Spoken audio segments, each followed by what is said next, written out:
medallions of mahi-mahi. That always struck me as, whenever you see the word medallions of on one of these South Beach restaurant menus, that's it. Don't order that. Get a hot dog, get yourself out of there, because you're going to be, it's worse than the old syndrome that used to be the cliche about Chinese restaurants where, you stuff yourself and then a half hour later you're hungry again. Medallions of mahi-mahi. I was a place, last time I think I actually ate, this is centuries ago already, on the South Beach, restaurant, was a place called A Fish Called Avalon. And I had the medallions of mahi-mahi, and you literally needed an electron microscope to see the food that was the main course. The parsley was bigger than the medallions of mahi-mahi. Medallions is another name on a restaurant menu for small. Yes. Or minuscule. They may as well just be minuscule pieces of fish. That would be the way to describe the dish. But medallions of mahi-mahi, wow, I mean, the elegance, the way the chef prepared. Anybody could prepare like a morsel of fish. It's hard to blow that, the piece is so small. I mean, unbelievable. The time. Wake up with Defo, joined by Lubie. Welcome to the Defo Show.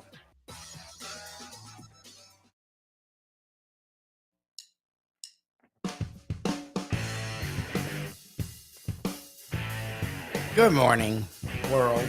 I guess the world. Internet. I mean, you could get us on iHeartRadio app always. So we were the world, but we really didn't care about anyone but South Florida. Now on this thing, we are focused on everyone. We talk a lot of South Florida, but we're focused on everyone. So good morning, world. You once again see me alone and you're like, oh, what happened? So he's alive, from what I know. I saw him as late as yesterday at like 1:15. And he had a little tickle and his toe was busted up. And figured, okay, well, rest up. See you tomorrow. And get a message in the wee hours of the morning. I get a message last night, sleeping, and get a message wee hours this morning. Cold works, toes now even secondary. Fun. So Defo, as you can see, is not with me. I presume he's sleeping or I don't know what he's doing. He doesn't feel well. And I guess this is going around. A lot of people have this. Knock on wood, I'm okay. So I'm here with you. Good morning, one and all. As we wrap up this week, the last week before the holidays. I guess it's so funny because next week is the week of Christmas, the week after is the week of New Year's, but because we're on the weekend, the week isn't the week. I don't know. I was talking to my wife. I'm like, so you're done? Because usually she's in the technology industry, and the tech industry is amazing. They take usually the last 2 weeks off and possibly the first week off of the next year. They just take weeks off. So I assume she'd be off the next 2 weeks, but I guess because it doesn't start till the weekend, Christmas, even Christmas Eve is on Saturday, next Saturday, a week from tomorrow, that she's actually working all week. Look at her.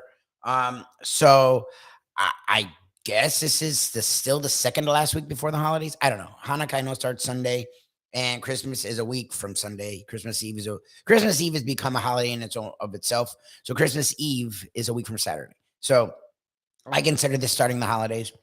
I had a lot of fun on trivia last night. Hopefully you all are ready for some football action. The bowl season kicks off today, and we have bowls all day long. We have bowls all weekend long. The Gators, I think, play tomorrow. So and they play a good Oregon State team. So for a team that went, what they go 6-6 or 6-7, they actually, the Las Vegas Bowl is a weird bowl to be in because it's December 17th, which is as early as it gets.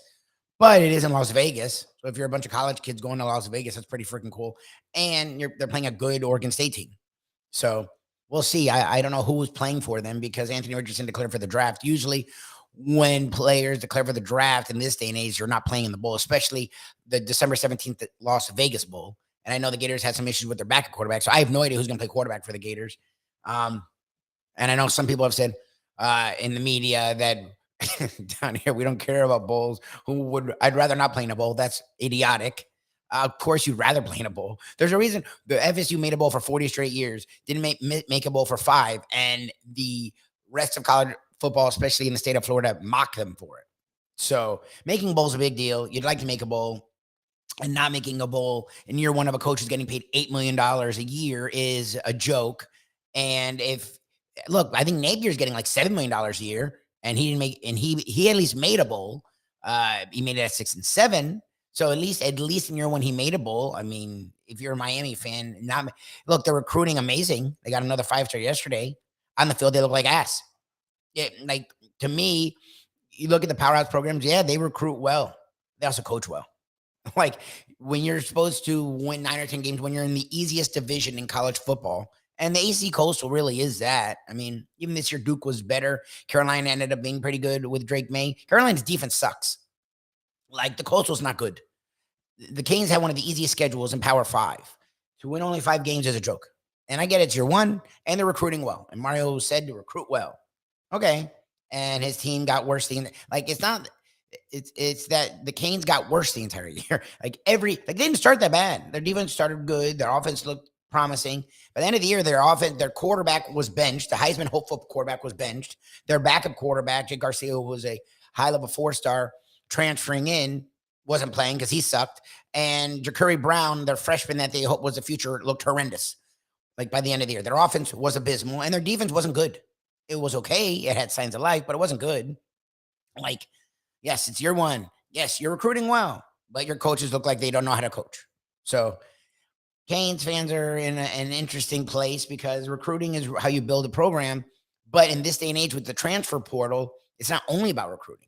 Because the thing with recruits is it takes them usually 2 to 3 years. This day and age, if you're a super duper 5-star or a high level 4-star, we'll see you year one. You'll get some year run. Look at the Gators. Trevor Etienne ended up being probably their best or second best back, was really good as a true freshman. Well, Klubnik got run with Clemson as a true freshman. You'll see some true freshmen, but usually you're not getting a lot of run until your redshirt freshman year, your sophomore year, sometimes even your junior year. Okay. So recruiting is great and it is important. People who say it's not, they're wrong. But if you want to see success now, that's not usually recruiting. So year 2 to see a big turnaround from the Canes, this class isn't going to do it. The returning players, well, they have 17 players in the transfer portal. So they're not returning a lot. On top of that, they haven't hit the transfer portal well. They've actually got players that had decent names in the transfer portal and they weren't good. The receiver they got from Oklahoma a couple years ago did a good job, but outside of that, I mean, it hasn't done well. So I'm really curious to see how this it's a great recruiting class. You can't take anything with it. Right now, they're top 3. I don't think they'll finish there. I think they'll finish in the 5 to 10 range. But after a 5 and 7 year, to have a top 10 class, to have near a top 5 class is astounding. Look, it is. It's impressive. Problem is, Cristobal's questions weren't around recruiting. It's around, can he coach? Can he develop talent? Something at Oregon he didn't do. Like, they recruited really well, and outside of Penei Sewell, their players really, and Holland, who wasn't really his kid, like his players, these great recruits didn't get better. They got worse. And you're seeing with the Canes, he didn't get rid of a lot of players going into year 1. Most coaches do. So he thought they had talent. They could play. They couldn't coach them up. So now they're all transferring. So we'll see. So there's my start of the day diatribe. Did not plan to go there, but Canes fans are excited, and they should. Recruiting is great. Recruiting is fun. Believe me, I've been into recruiting since it was popular, before it was popular. I started getting recruiting when I was in high school. And there wasn't all these internet sources. Like I would look on freaking the newspaper and see at the end of the year who did what. And then Rivals started my freshman year in college, and I followed Rivals might have existed, but no one followed it. I started following Rivals before anyone. So I've been in recruiting before everyone. And it matters, but we're in a different age. The transfer portal allows you to fix yourself on the fly where you'd like to get a top 10 class. But if you can go get the right pieces in a portal, transfer portal kids play this year. FSU got a running back who had been off injured from Oregon. People questioned him coming in. He became a top 3 running back in the country. Trey Benson was as good as any running back in the country this year. Transfer. Okay. Wilson became one of the better receivers in the country. Transfer. Like transfers come in and play that year. Recruits usually come in and play 2 or 3 years down the road. So Canes are doing some interesting things on the trail. We'll see if that translates on the field. Florida State is in a bowl. The Gators are in a bowl. UCF is in a bowl. We'll see how their bowls go. That starts this afternoon. I think maybe as early as 12 o'clock. We have bowls. Last night was Thursday Night Football. San Francisco 49ers. The beat keeps going. My whole life I've usually rooted against the Niners for, early years, the big Montana Marino debate. I'm from South Florida. So who am I going to side with? I had just missed the Super Bowls. I was alive for Marino Super Bowl, but I was an infant. But still growing up, that was a debate most of Marino's career until the 90s. And I'm a South Floridian. I'm a Dolphin fan. So I couldn't stand the Niners, and I love the Dolphins, and I love Dan Marino. So the Niners were always a team I was sort of And then later on years, I couldn't stand Terrell Owens. So I hated those teams. So I've always sort of rooted against the Niners. I'm not going to lie. This team outside of Kyle Shanahan should have been a part of giving the Patriots a Super Bowl loss. And it was single-handedly him deciding to keep throwing it when they had a massive lead that allowed the Patriots to win. Outside of that, this team doesn't have much to hate. They actually have a lot of players that are really fun. Kittle is a grinded out, really talented dude. Deebo Samuel's fun.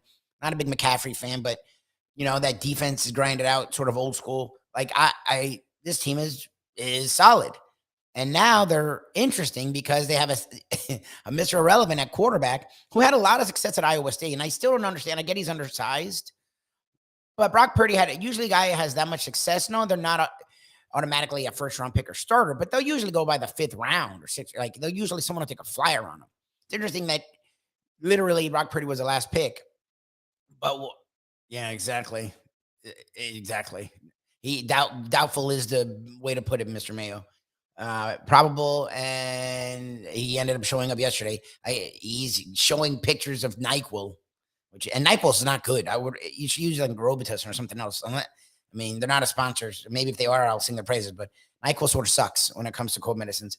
You need to use like 4 times the amount, and it's like hit or miss. But anyways, that's a picture I get from him. So yeah, Defo's not here now. He may not be in the lunchbox. We'll see. We are live at Gulfstream Park. Really excited about that. Andy won our first week's prize. It went really well. So hopefully you guys get involved. You guys and gals get involved in week number 2's prizes. And maybe the Bulls may start early. Thank you, Mr. Sarney, as you are our producer on the fly. But the Brock Purdy story, Mr. Irrelevant himself, is really interesting to me. No, he's not setting the world ablaze, but he doesn't have to. Like that, Jimmy G wasn't either. Jimmy G, they tried to get rid of all offseason. They literally traded up and used a 3rd overall pick on Trey Lance last year. The dude was supposed to be their future. Jimmy G was supposed to be done. Then Trey Lance was not ready. They're not writing him off, like what's happening with Jordan over there in Green Bay, but Jordan Love with Green Bay, but they still hope he's the future, but he's not ready now. So Jimmy G, they got behind and they started playing well with Jimmy G because Jimmy G, I don't know if he's a winner guy. He doesn't mess up guy. He's not really chucking it down the field. He's not athletic to make plays on the run and elude tackles, but they have a really good offensive line. They have a really good run game, and they have a great defense. And when Bosa's healthy, that defense is scary.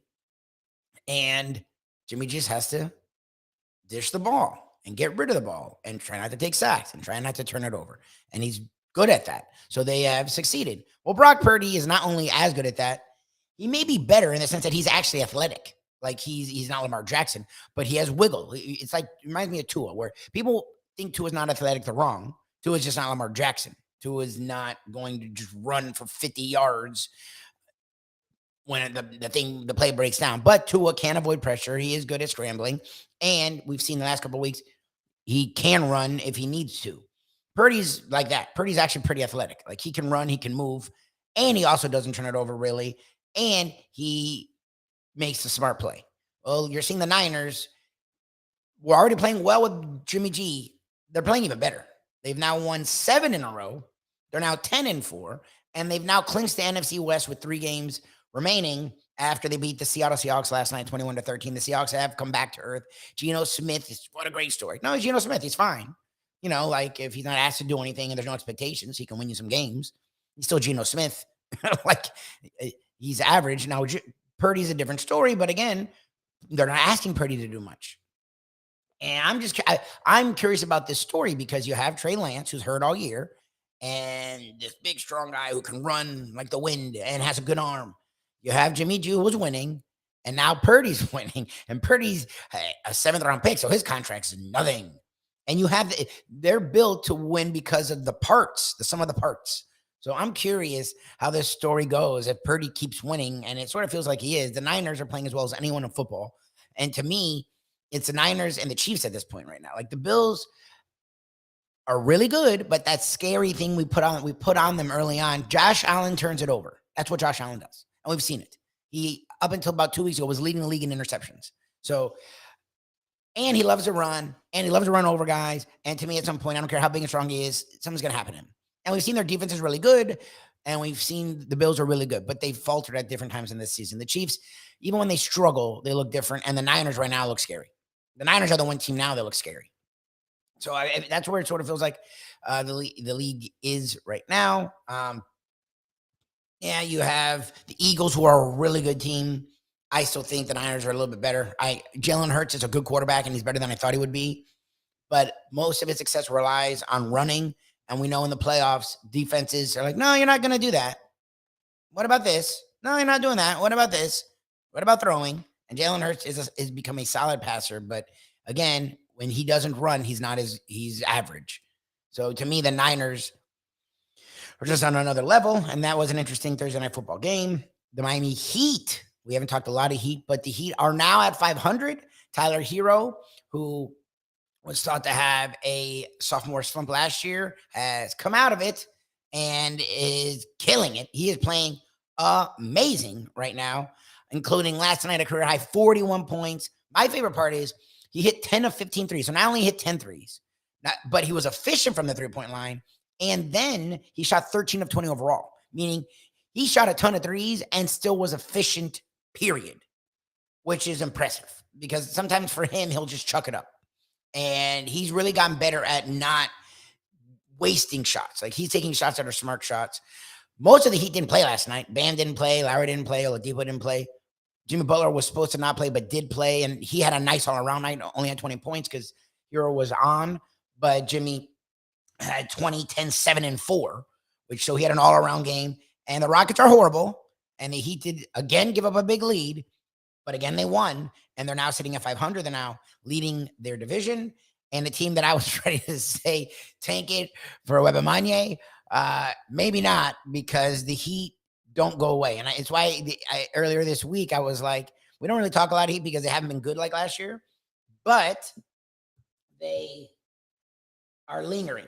And they're actually, we're only, like at the time, 2-3 games back of like the 4th seed or the 3rd seed. So I was like, all right, if you're the Heat, you're actually not a bad spot. The Celtics were horrendous into January last year, and now they're like the hottest team. They're one of the hottest teams in basketball, and they went to the finals last season. So the Heat, if they get it turned on in December, they're ahead of the curve compared to the Celtics. Look, you're a team that contends every year. It's the Warriors. A lot of people are questioning the Warriors. To me, we've seen it. Like when you're a team that wins a lot, and that's the problem, and that's what we're wondering about college football. When you have playoffs, you have long regular seasons, it makes the regular season matter less. I mean, Shaq said it. Shaq's like, yeah, I don't give a shit about the regular season. Like, that's the thing. And the Heat have done this a long time, and they have a lot of older guys. They have youth, but they have older. And when you have older in this league, in this day and age, you don't give it your all the whole regular season. So the Heat have sort of screwed around. The Warriors have sort of screwed around. We've seen the Nets sort of screw around. The Sixers sort of screw around. I don't know what that means for these teams later on. I know the Warriors, we've seen them turn it on when they need to. And in the past, we've seen the Heat turn it on when they need to. So all those people that were sort of questioning the Heat, I don't know if they're a legit contender as of now, but I know they were a shot away from the finals last year. And Hero is a much better player, and Bam, so far, is a much better player. And Jimmy's Jimmy's at the top of his career right now. Jimmy's playing great at every part of the game. He's become a really good passer. He is a great scorer. He's super efficient. He plays elite defense, and he's leader guy. Like literally, he said, I can score whenever I want, but it's not about me. It's about getting my guys involved. And those are the guys that win you titles. Like Jason, we don't hear Jason, as much as Jason Tatum's grown and everyone around the league wants to make Jason Tatum great. You never hear him talk like that. Like Jason Tatum doesn't talk like, I'm going to go win a title, leader guy. LeBron, Kobe. Like he just doesn't sound like that. Like I don't even hear him talk, Jason Tatum. So, and I think a lot of that does matter. Like you don't need to be vocal or not, but the way you play, especially in the NBA, if you're the number one guy, Kawhi Leonard eventually became that. He wasn't that early in his career. He became that. Like you've seen these guys who, Giannis for sure with his play has become leader guy. Like and when Giannis talks, he says all the right things off the court or on the court while not playing. Like the Celtics I question that is, do they have that leader? He do. And it's why they've sniffed the finals or titles 2 out of the last 3 seasons. They're not done. And it's interesting to see they give up these big leads every single game, and it's frustrating, but they're winning these games lately. And they're playing crap teams, and that's fine. Win the games. That's what matters. And the Heat got a nice win last night, sitting Oladipo, Lowry, or they were out because injury, whatever the hell they were out for. Oladipo, Lowry, and Bam. 111, 108, back to 500. The Canes, as I said, when I started this thing, got another 5-star recruit. It is impressive what Cristobal, Ruiz, and however they're doing it, the staff, they have a top 3. As of now, they have a top 3 class. You were 5 and 7. Like, if you can get a top 10 to 15 class at 5 and 7, that's amazing. You get a top 5 class, and signing day's only, I think, a week or 2 away. So I have been waiting for some defections. They've had a lot of transfers, but this recruiting class has stayed together, and they've added. This week alone, they added 2 top 100 kids.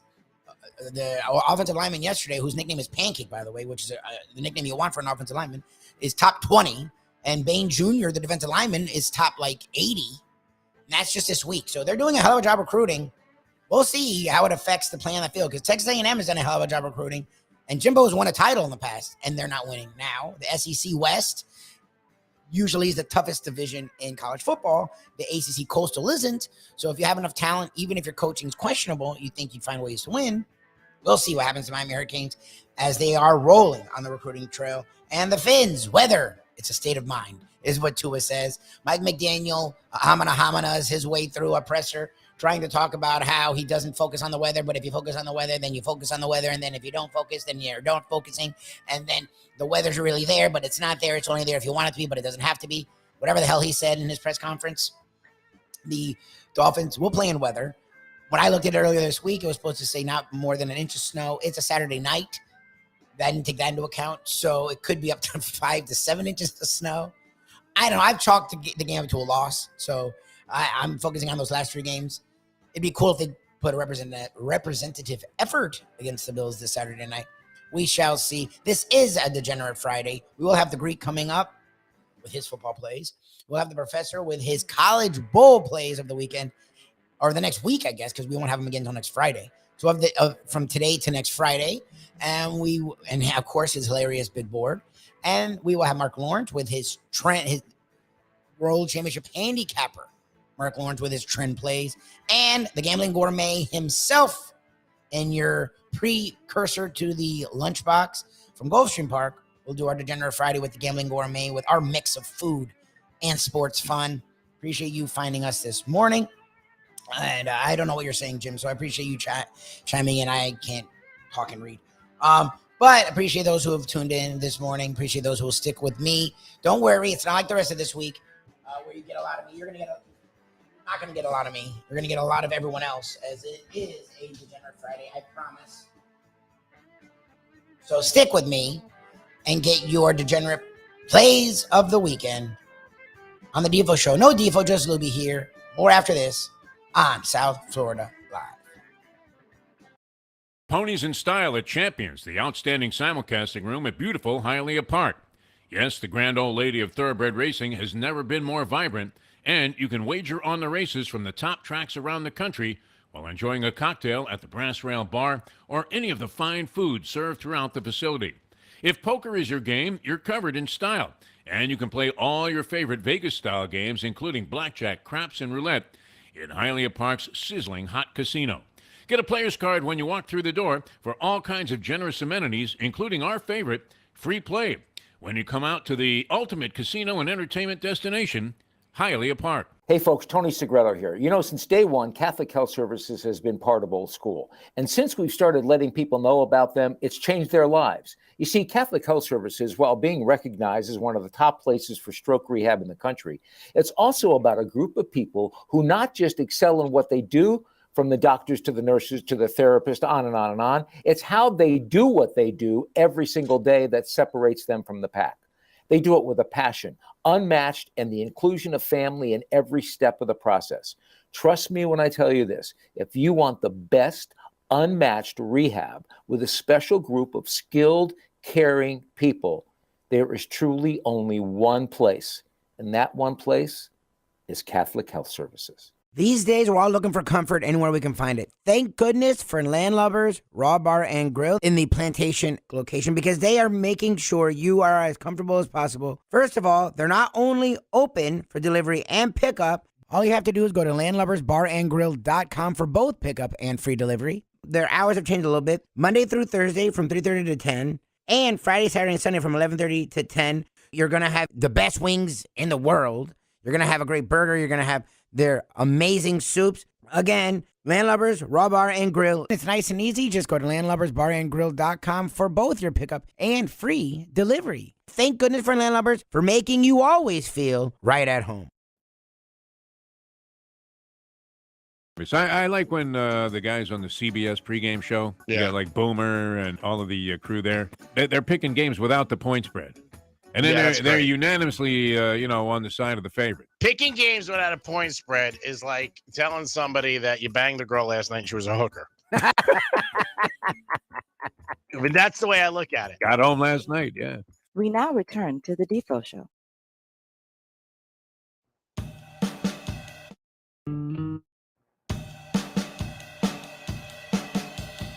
Welcome back, one and all, the Defo Show. No Defo, just Lubie here on South Florida Live, a gentleman that we've been talking to weekly for a long time now. We used to be privileged enough to talk to him daily until he went and did his own thing because he's just a star that you couldn't contain. The one and only Greek joins me now. Good morning, Greek. How you doing?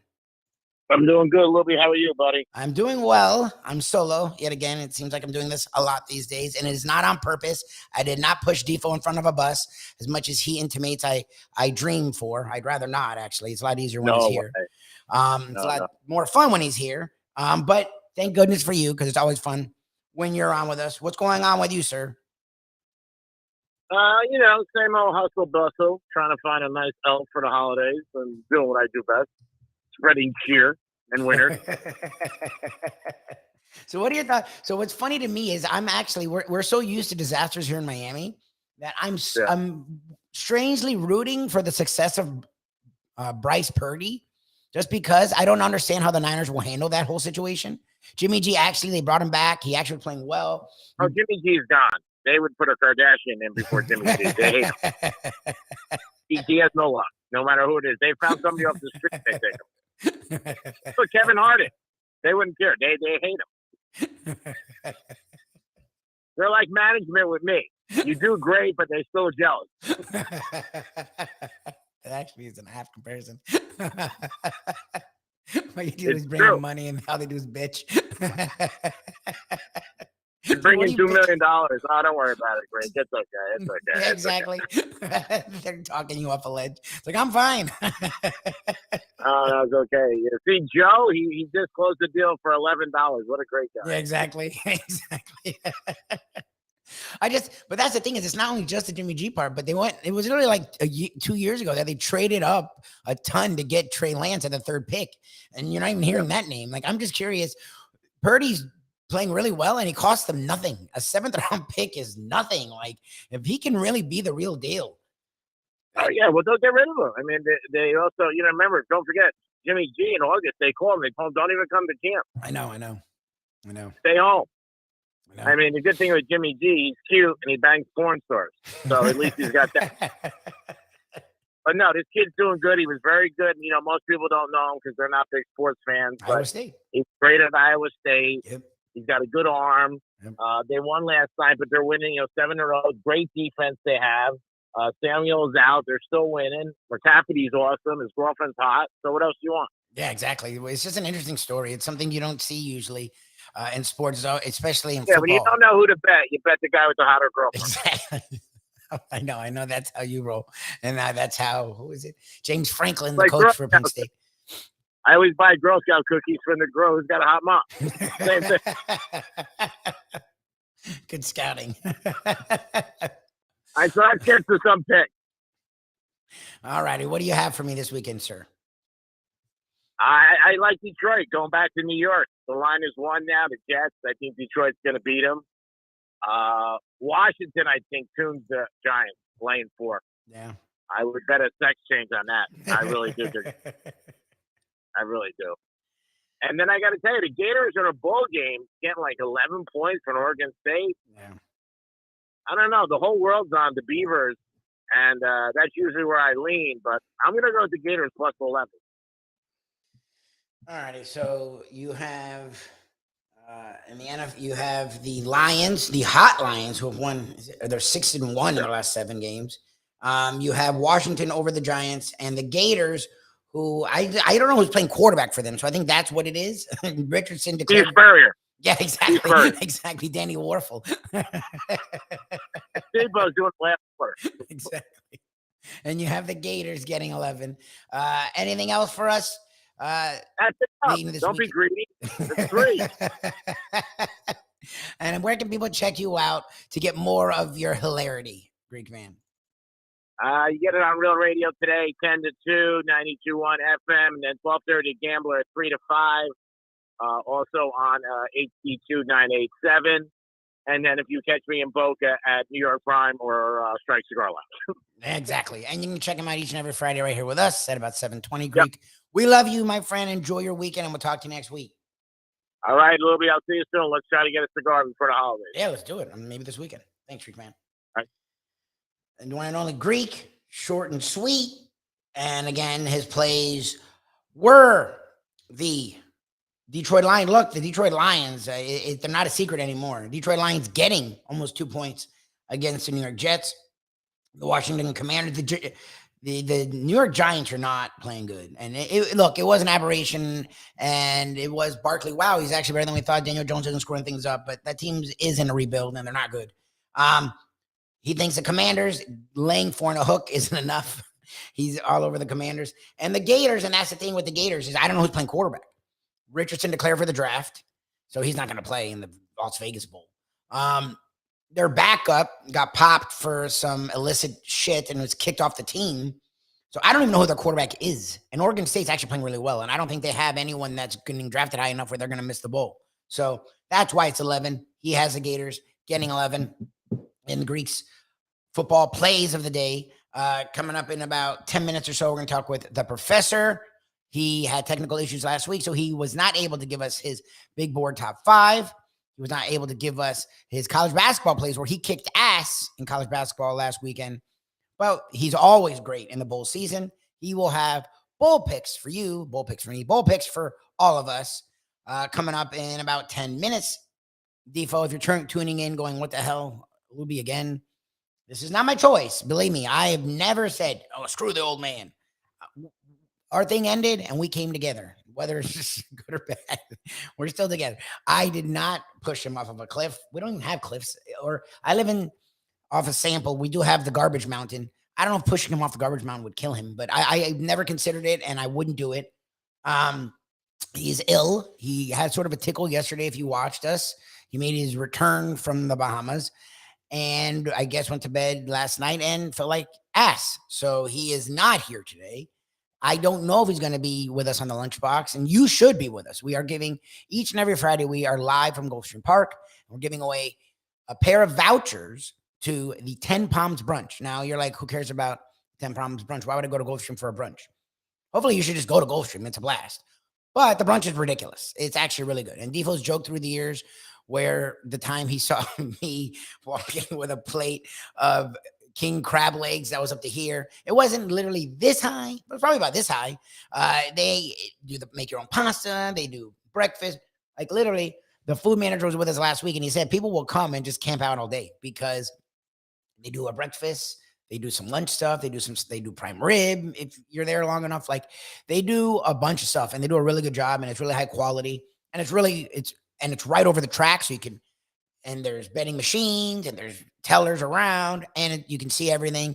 It's a really fun atmosphere. And if you tune in and jump in on our trivia, our Gulfstream Park Trivia Challenge event with Mike Mayo's Lunchbox every Friday, you get a chance at a pair of vouchers to the 10 Palms brunch on Sundays. And I think if I'm not wrong, it's any Sunday up until, I guess, April or March. We'll clarify that today at 12 o'clock, but we're going to give you hints at a trivia question.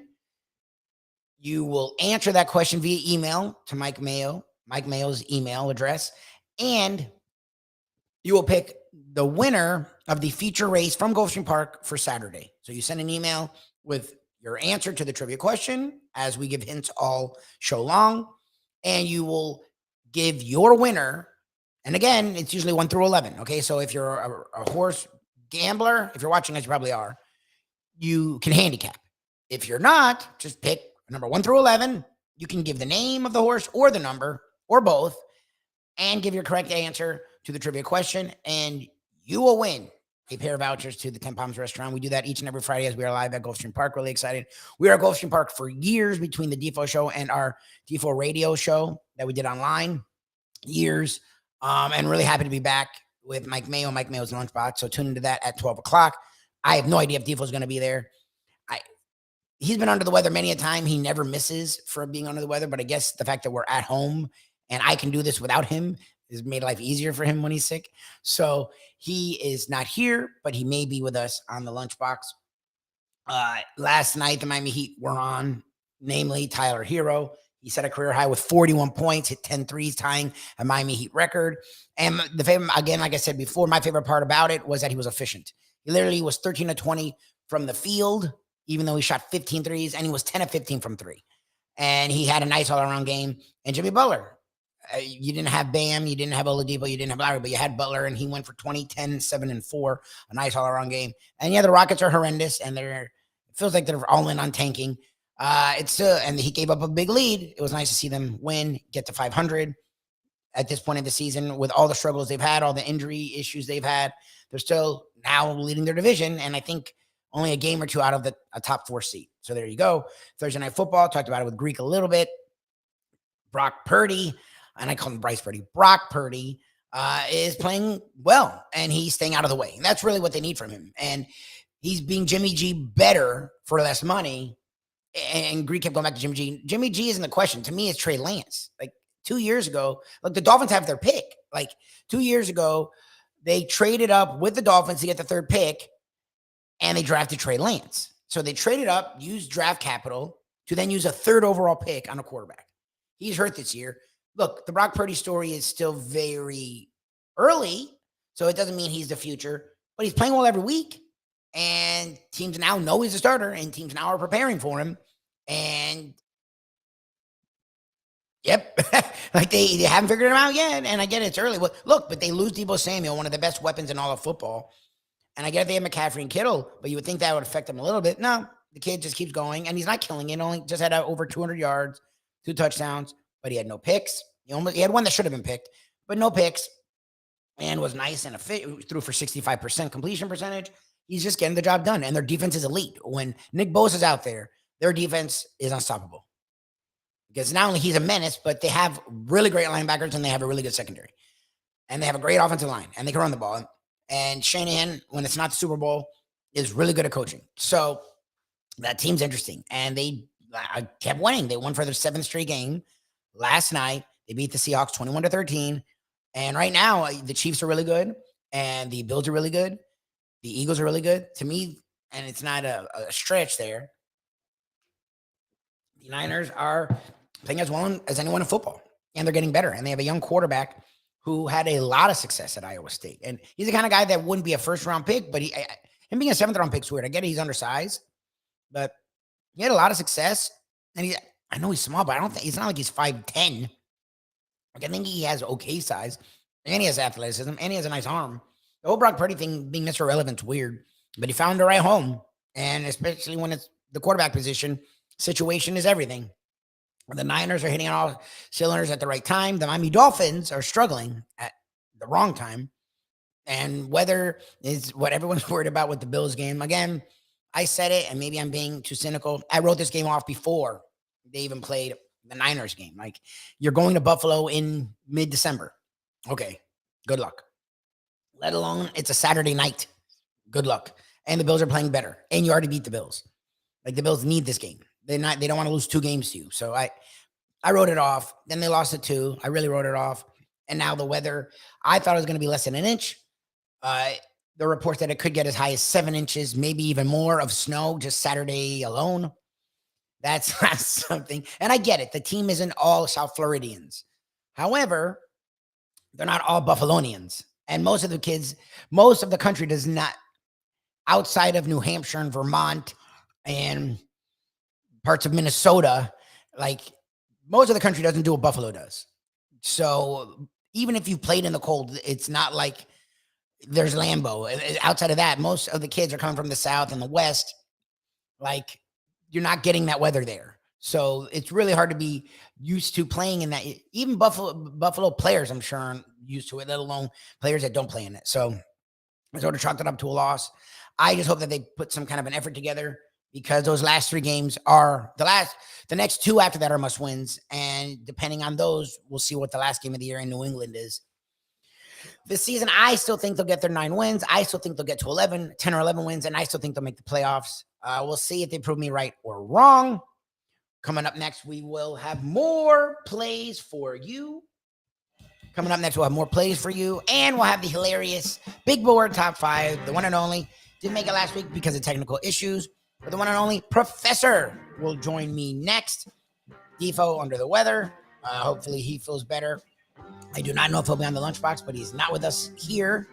I am with you, and we have the Professor coming up. Following that, we will have Mark Lawrence and his trend handicapping plays. And then we'll finish it off, as we do each and every Friday, with the Gambling Gourmet Mike Mayo, mixing the worlds of food and sports.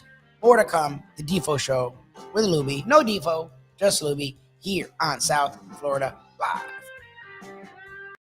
Folks, Tony Segreto here. Let me ask you a question. What do you look for when you go out to eat? Good food, obviously, friendly atmosphere, not too loud, but good energy, reasonable prices, and a place where you feel comfortable.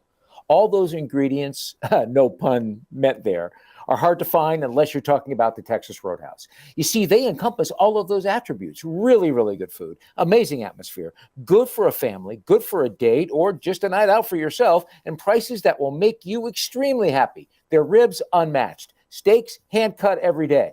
Everything, and I mean everything, is made on site, including their incredible bread.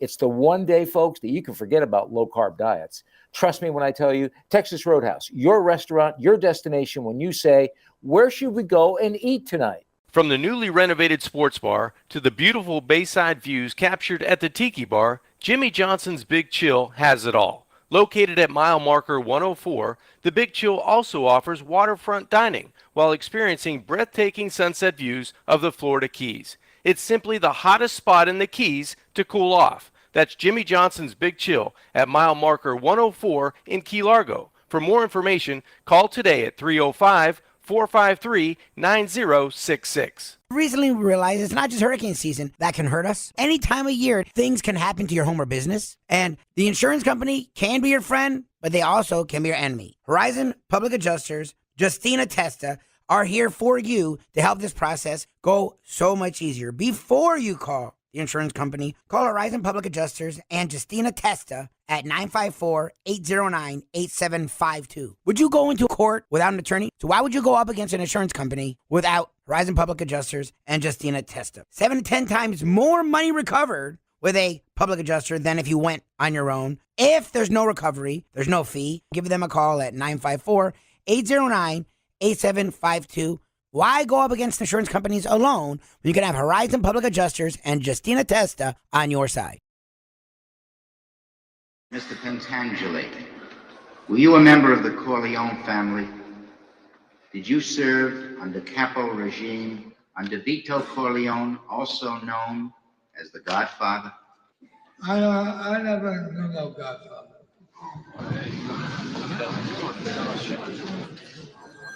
Mr. Pentangeli, you are contradicting a sworn statement you previously made to me and signed. I ask you again, sir, here and now under oath, were you at any time a member of a crime organization headed by Michael Corleone? I don't know nothing about that. Oh, I was in the olive oil business with his father, but that was a long time ago, that's all. We have a sworn affidavit. We have it. Your sworn affidavit that you murdered on the orders of Michael Corleone. Do you deny this confession? Look, the FBI guys, they promised me a deal. So I made up a lot of stuff about Michael Corleone, because that's what they wanted. But it was all lies. Everything. And I kept saying, Michael Corleone did this, and Michael Corleone did that. So I said, yeah, sure. It's now time for the Defo Show.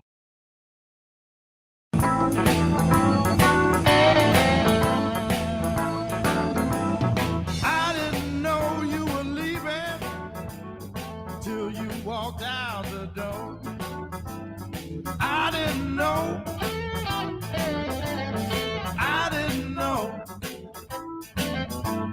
I want you to come. Alrighty, well, tell me. you're getting a lot of me, which I know everyone loves. Literally, I had a guy, and when I tell people this, and my wife goes, "Why do you do that? Why do you engage?" What was it, 2-3 weeks ago, before I went to Hawaii? This guy, it was a week. There was a day where like Mayo and like I've been doing this long enough where I'll talk when I'm needed, and if I'm not needed, I won't talk. And I guess Mayo, a lot of the time in the lunchbox with Mayo and Defo, I don't talk. It's them talking, and if I have something to say, I'll jump in, or if Mayo brings me up or Defo brings me up, I'll jump in. But for the most part, I wasn't talking. And I guess this was a particular day that I didn't talk a lot. And this guy literally on the chat, and that's the thing, everyone can see the chat. So like to me, if you're gonna deride me on the chat, like I'm not gonna go, yes, sir. You know, like I'm going to respond. That's who I am. I don't know whether it's being defensive, call it whatever the hell you want. If you come at me, I feel it's my right to return the favor. So this guy was like, good job today, Lubie. Stayed out of it. Didn't shut up and just did your producing prowess. And I was like, I don't even know what producing prowess is. Like, I'm not in the studio anymore. I'm not doing a bunch of crap behind the scenes. Like, and with Mayo, I don't even do that much. We don't play rejoins and stuff. Like, I don't even know what you mean. I'm like, I don't know what that means. I'm like, but maybe you don't want to tune in next week because I'm going to be talking a lot. And he was like, huh? I was like, and thanks for, he's like, I was like, thanks for, I was like, I'm a co-host. It's sort of part of my job to talk. And I'm like, you don't understand what that phrase means. And he's like, just giving you constructive criticism. And again, that's not constructive. And what I said to him, that's not constructive. When you tell someone they're doing a good job because they're not speaking and their job is to speak, that's not constructive criticism.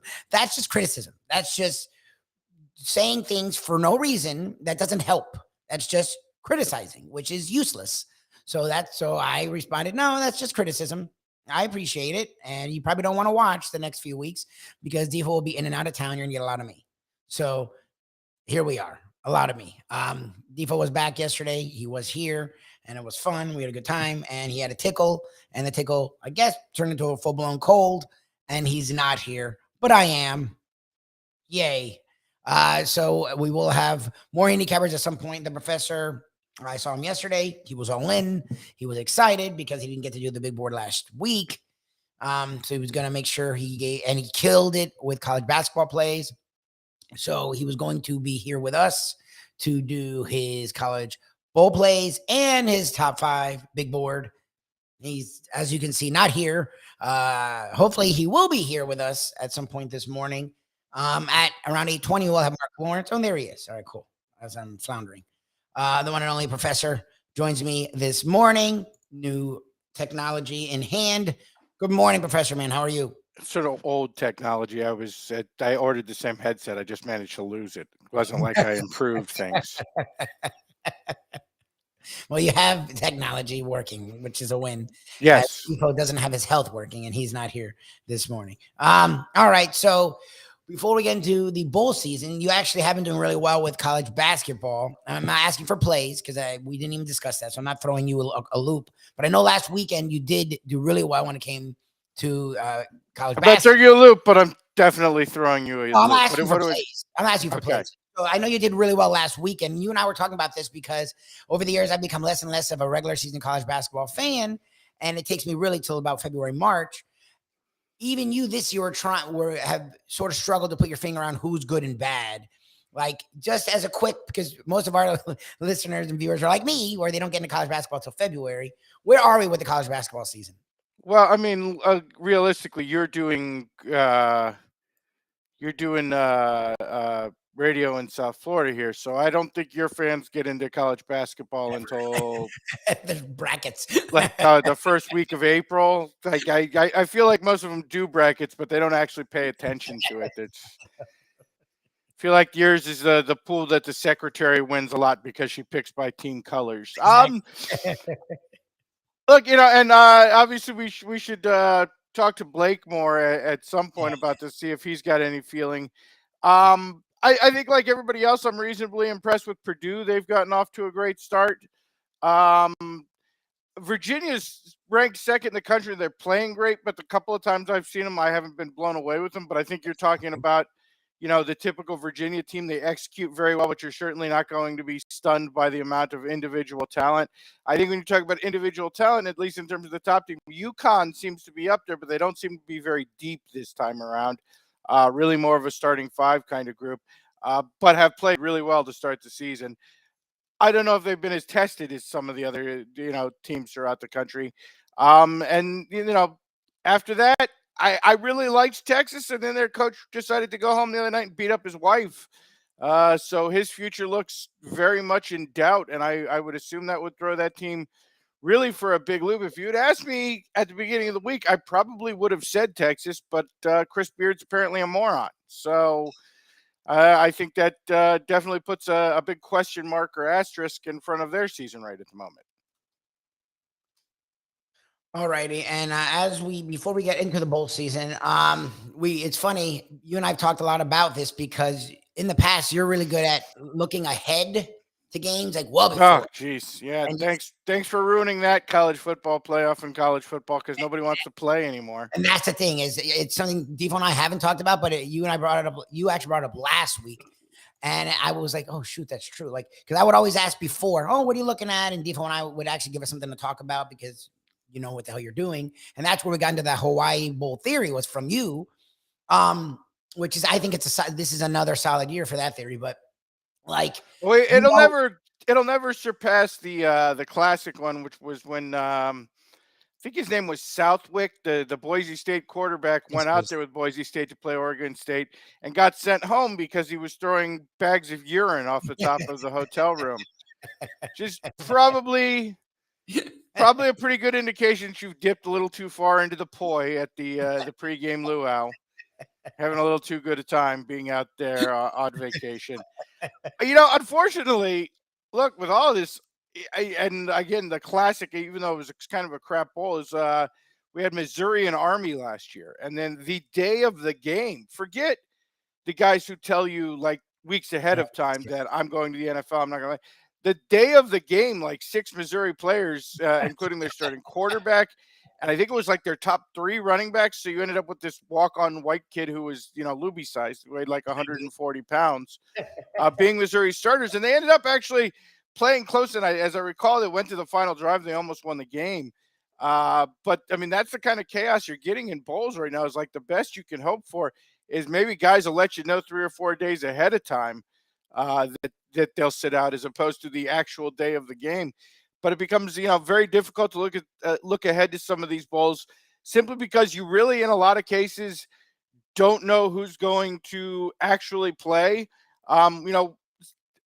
Let's use today. Hopefully with a situation like the Bahamas Bowls, if guys are going to take the team trip and actually go to the Bahamas, they're actually going to play the game. Now, does that mean they're going to come out and play particularly hard? Who the hell knows? They are, after all, in the Bahamas. And given the sponsor, maybe they get free Popeyes all week. I don't know. That'd be a pretty good deal, actually. It'd probably kill me, but you get to go out to the Bahamas, and unlike Defo, who goes to Atlantis and gets ripped off 24 hours a day in terms of food and drink, you get the free Popeyes combo package. That would be like I'm going to say. That would be a pretty good. In my personal opinion, yeah. I'm not a guy who needs like the Best Buy gift card because I got all the electronics crap around my house that I'm ever gonna want, except maybe when I lose headsets. Like the free Popeye swag bag would be of a lot of use to me. I'm right with you there. I'm the king of right. Food, you know that. You're an FSU fan. It beats like Cheez-Its for life. Exactly. That's a shitty ass swag bag with free Popeyes. And if they give them like cards for free Popeyes for a year or something, which could be within. They probably don't. Popeyes doesn't seem like they're a giveaway things kind of franchise, but even if you just got free Popeyes the week of the bowl game, I think it might not help your performance. I'm not saying the team nutritionist is going to be happy about it, but it may very well, make you want to go play the bowl game. So before you used to do handicapping for almost all the bowls beforehand, and maybe not put action on all of them, but a lot of them. Can you do that with any bowls now? like even the ones that are like the UF. I mean, I think you could do it with the playoffs, and I think you could do it with most of the major teams, not major games necessarily, but the major teams, the Alabamas of the world, some of the bigger names. Not because they're not going to have guys sit out, but because I think generally they're going to tell you about it. They're not going to, give you a surprise where game day, three guys have been added to the list. I think most major programs are doing their best to keep people informed. Not necessarily for betting purposes or for the gamblers out there, but because I think, they have large enough traveling fan bases who are going to make the decision about going to a bowl game that they want to let those people know. They want to let the boosters know and keep them informed. So I think when you're talking about the big time programs, you can somewhat take it for granted. The information is going to be relatively current. Now you can't get a surprise injury, but that's always been the case. But in terms of the new, I'm sitting out the bowls trend, I'm in the transfer portal trend, I think those teams keep you relatively informed.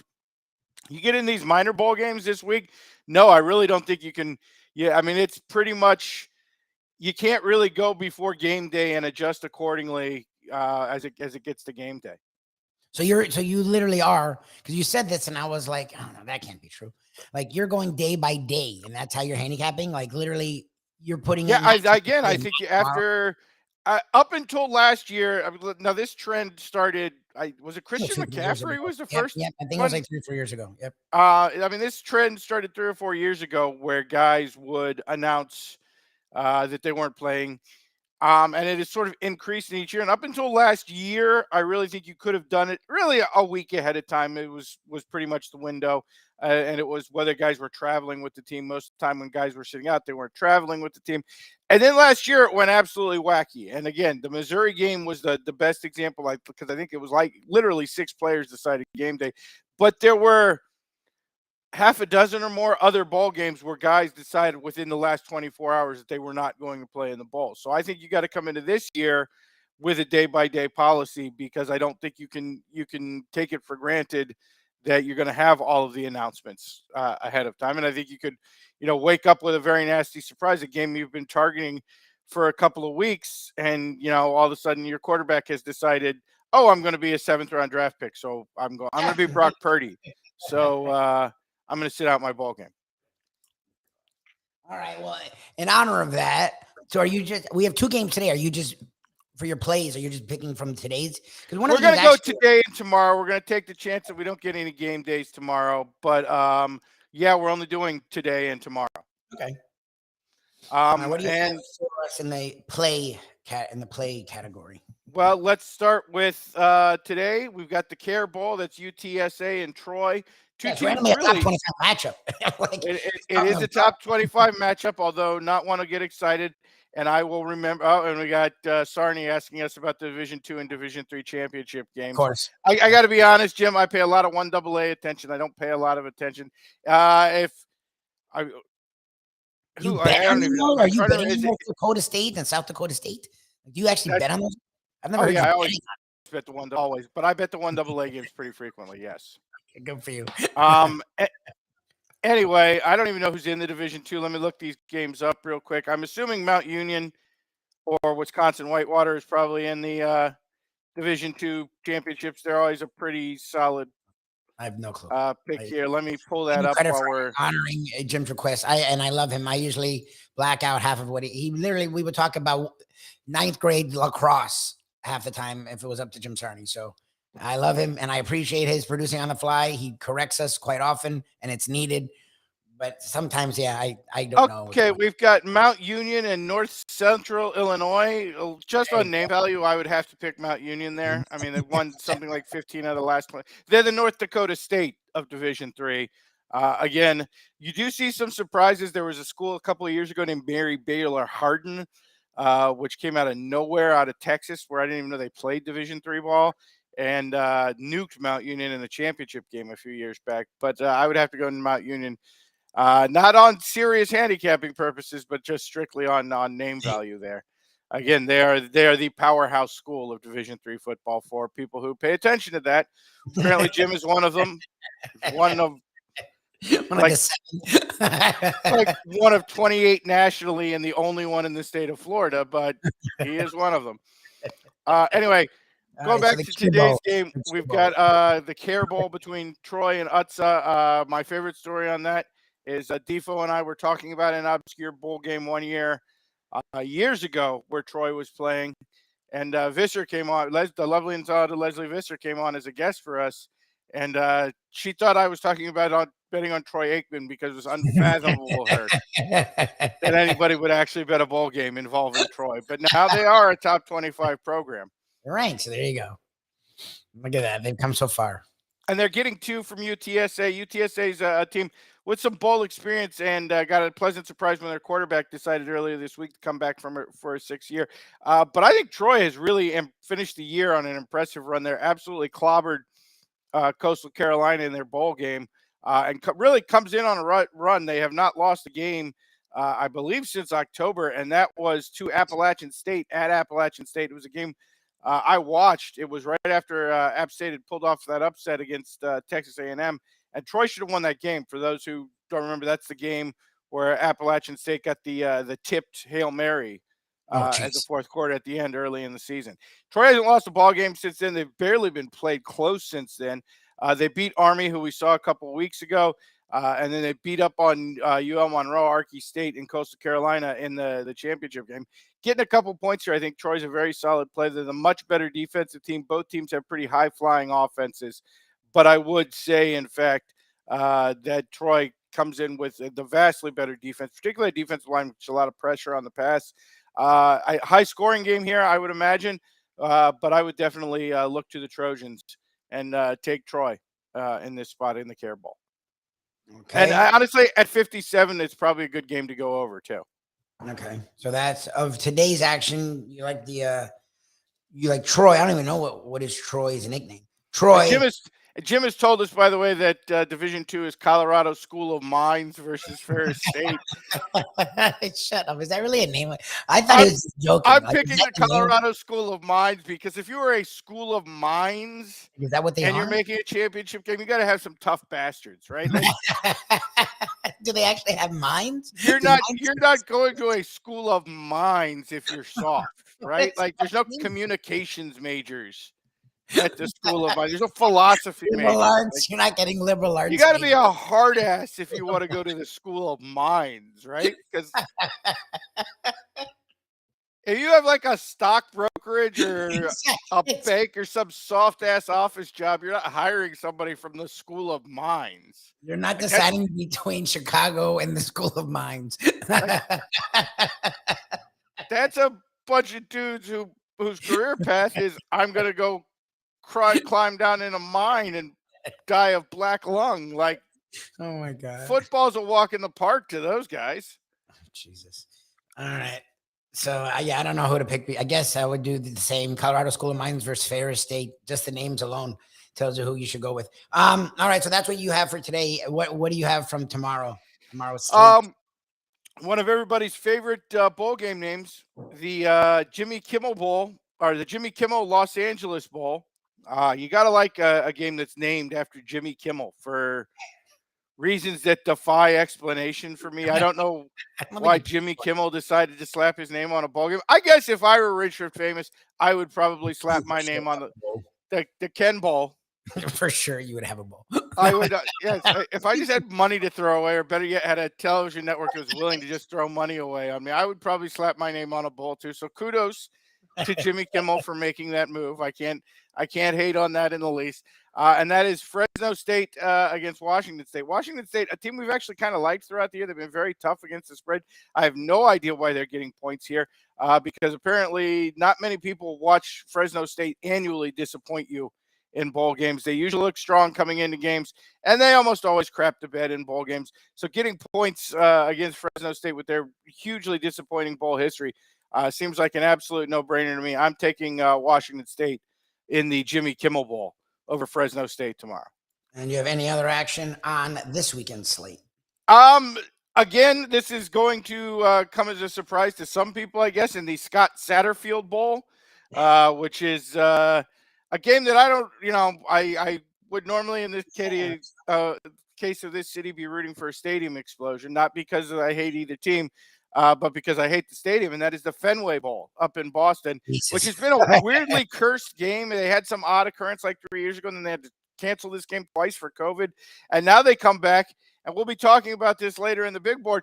But one team's coach quits to become the other team's coach, which is that's funny. a really bizarre set of circumstances. And then to compound that, Malik Cunningham, Louisville's quarterback, who, if you watch Louisville play, particularly against the Florida State team, which they lost to early in this year, Malik Cunningham is Louisville's whole offense, and he decides not to play, not because he's declaring eligible for the NFL draft, because he's not expected to get drafted, just because of the stress involved with his coach leaving. So you lose your coach, and then your starting quarterback decides to sit out. I like Scott Satterfield. I'll take Cincinnati if he contributes at all in this game. He'll probably help Cincinnati out. I would imagine just the playbook, if nothing else, gives Cincinnati an advantage here. So I'll take Cincinnati +2 in the Fenway Bowl. I didn't even think about that. What do you think about that move? Like, I know it's funny, early in the season he was on the hot seat, but it seemed like they played really well the second half of the year, and they either were winning or were well, number one, apparently, from everything I've read about this move, Louisville's a really terrible place to coach. They are full of these out-of-control boosters who all year long have been screaming about Braum up at Purdue and how much they want Braum to come home, be the hometown hero, blah, blah, blah. And number two, you look at it, Cincinnati's coaching history of the last 25, 30 years is ridiculous. Everybody goes on to get a huge job after springboarding off of Cincinnati. So for Satterfield, a guy from Appalachian State who went to Louisville, has had some success at Louisville, but has gotten nothing but grief from his boosters. And let's be honest, Louisville kind of mid-tier in the ACC, not a great place to be football-wise, not a huge future. I think Cincinnati's a really good springboard job. I think this is a positive move, an unexpected move, but a positive move for him. Yeah, well, and I didn't even think about that, because from Brian Kelly to now to Fickle, and I think the guy between Kelly and Fickle also got a gig on a bigger stage. I guess that's Tommy Tuberville before that, Butch Jones, everybody's favorite moron before that. But he got a big job. It wasn't Tennessee. It wasn't Cincinnati's fault that he sucked at Tennessee. No, like I said, going back to, as you said, Brian Kelly, like this has been a huge springboard job at Cincinnati. So number one, you can get a high talent level, and mostly recruiting. Aren't they moving? They're moving too, right? They're with the UCF. Aren't they a part of the UCF? Correct. They're going to the Big 12. It's going to be wide open. The Big 12. I mean, with Texas and again, I think Fickle more than anybody else has demonstrated like there is enough talent in the Michigan, Ohio area that you can recruit. You can take the leftovers from Michigan, Ohio State and field a very competitive football team. So moving into the new landscape Big 12, I would expect them to be contenders. Yeah, I didn't even think about that. All right, that's why we have the professor. He knows his college. And we do have one other request from the great Jim Sarney there, who wants to make me feel the pain I felt in soccer last week, and pick another soccer game, which I'm very reticent to do. After, as you know, I had that parlay you were so last week with Croatia and the Netherlands, which I think was going to come in at like 12.5 or 13-1. Went to penalty kicks, and not only did I lose, but I got the double whammy where the Dutch missed the first two penalty kicks. So you have to watch the next 10 minutes knowing you've already lost, just praying for a miracle. Like I hope somehow Argentina misses They did get a miss where it got extended. And they did that thing that I hate more than anything else in soccer, which is where the guy is just clearly scared to miss the goal. So he kicks like the kind of soft one on the ground and hopes the goalie guesses wrong. I hate that.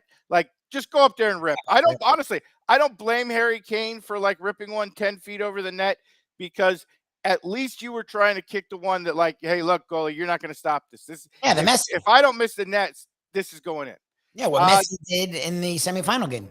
Do I have a pick? Yeah, I do have a pick. This is actually interesting. It is the only time I can remember in any championship game this is dead even.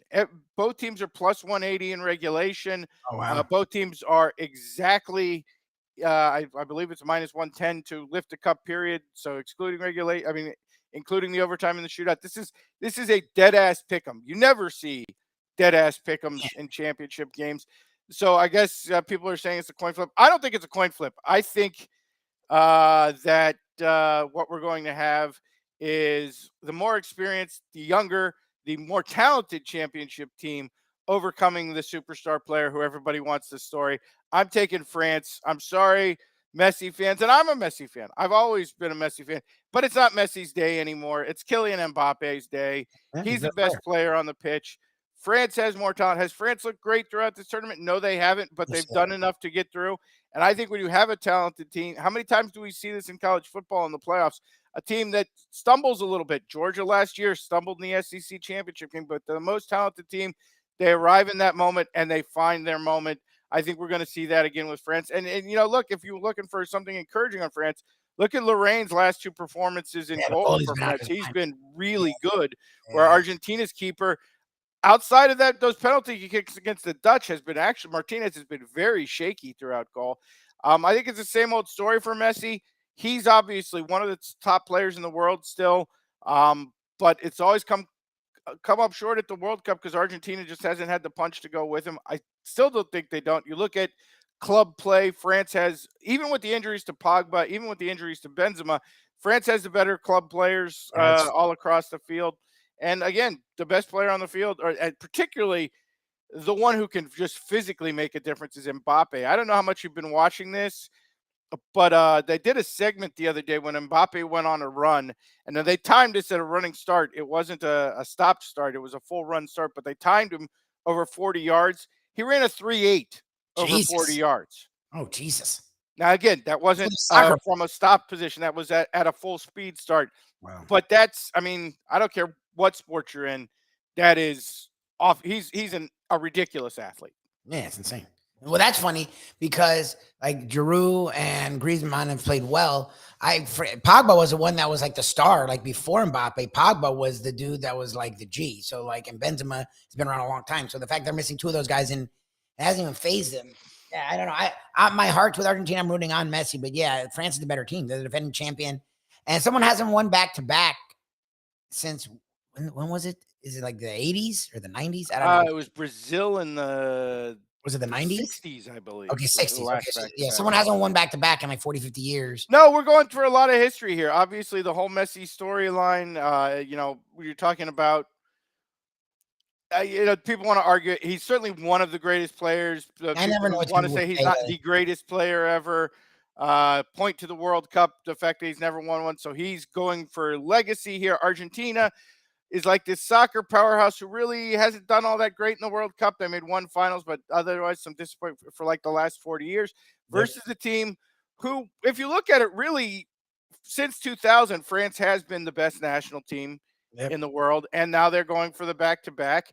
And you've got the guy Mbappe, because not only has he been a dominant club player, and he's only 23 years old, he's been a dominant World Cup player. So if Mbappe can win a second cup and can get a couple of goals doing it, give himself another golden boot, like you're talking about a guy at 23 years old who has potential to get on that. If he wouldn't already be in that greatest of all time list, he'd be, right there with a bullet coming up, because a guy who's got possibly another couple World Cups, and I would assume that puts him in strong contention for the Ballon d'Or because he's had another great club season. So, a younger guy coming up who, people compare more to Ronaldo than Messi, and that's obviously, given their positions and their skill set, the more obvious comparison. But another guy who would be coming up really rapidly in that all-time discussion. Well, but I feel like he does a lot of what Messi does. Like whenever I watch one, I don't watch enough, I guess, but Ronaldo was like straight striker, dude. Like what was cool about Messi is Mbappe plays on the wing, but he is more of a finisher than he is a playmaker. He's not. He can pass, but he's not. That's not his main thing. He's not a dribble it up the pitch through the defense guy. He is a use his speed and his athletic ability.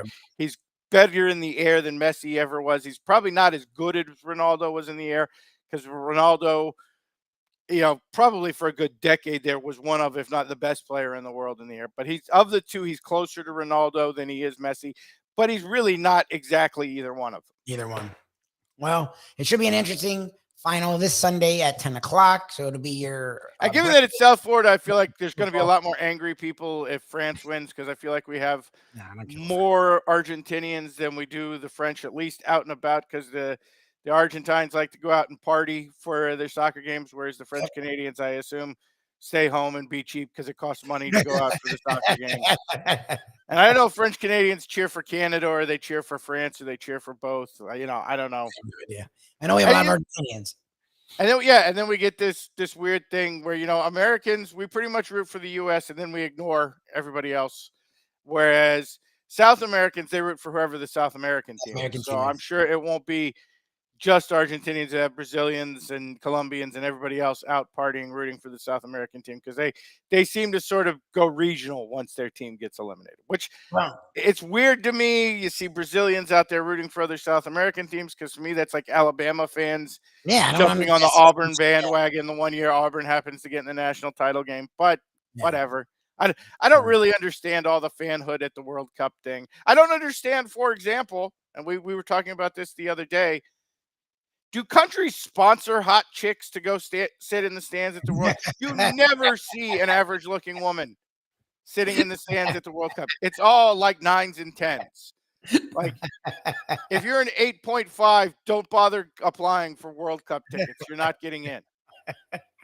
It's all just the most beautiful women. It doesn't matter what, like, you can't convince me that every Croat woman and every Croatian and the woman in the world looks like Paulina Poroskova. But if you watch the World Cup, that's what you would think. You can't convince me there aren't just some dump trucks in Balabushka wandering around Croatia.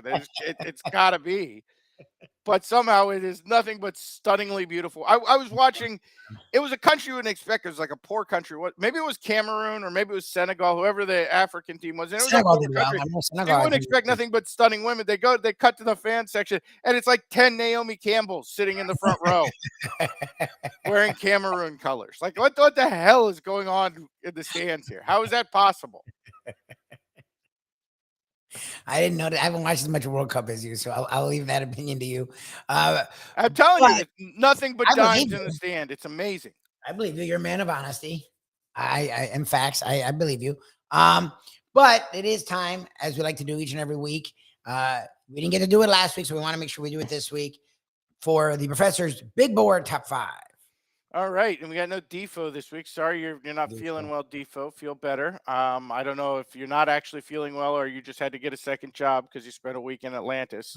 And we know they like to hit you for everything they possibly can in Atlantis. So I missed the big board last week. Defo missing it this week.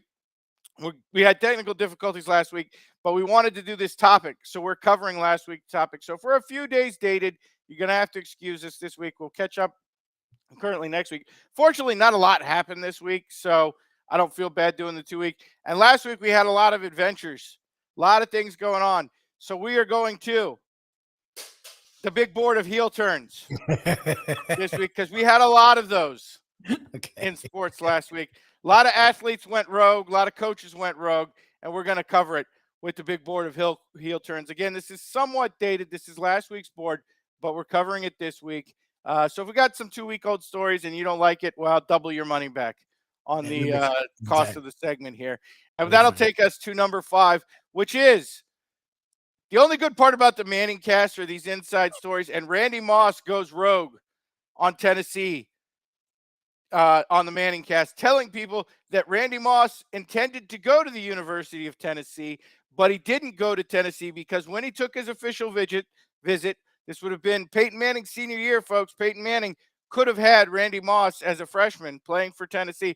Peyton Manning didn't bother to show up to Randy Moss's official visit because Peyton Manning was in Virginia visiting his then girlfriend, now wife, over the weekend that Randy Moss showed up. So Randy Moss tells the nation he was planning on going to the University of Tennessee, but didn't go because Peyton Manning didn't bother to show up for his official visit. God. What the hell, Peyton Manning? You could have beaten Florida. You could have gone to the national championship. You could have won the Heisman Trophy. Yeah. But really, you were Peyton Manning. You were already going to be the number 1 pick in the draft. And even if you weren't the number 1 pick in the draft, you are going to be phenomenally rich.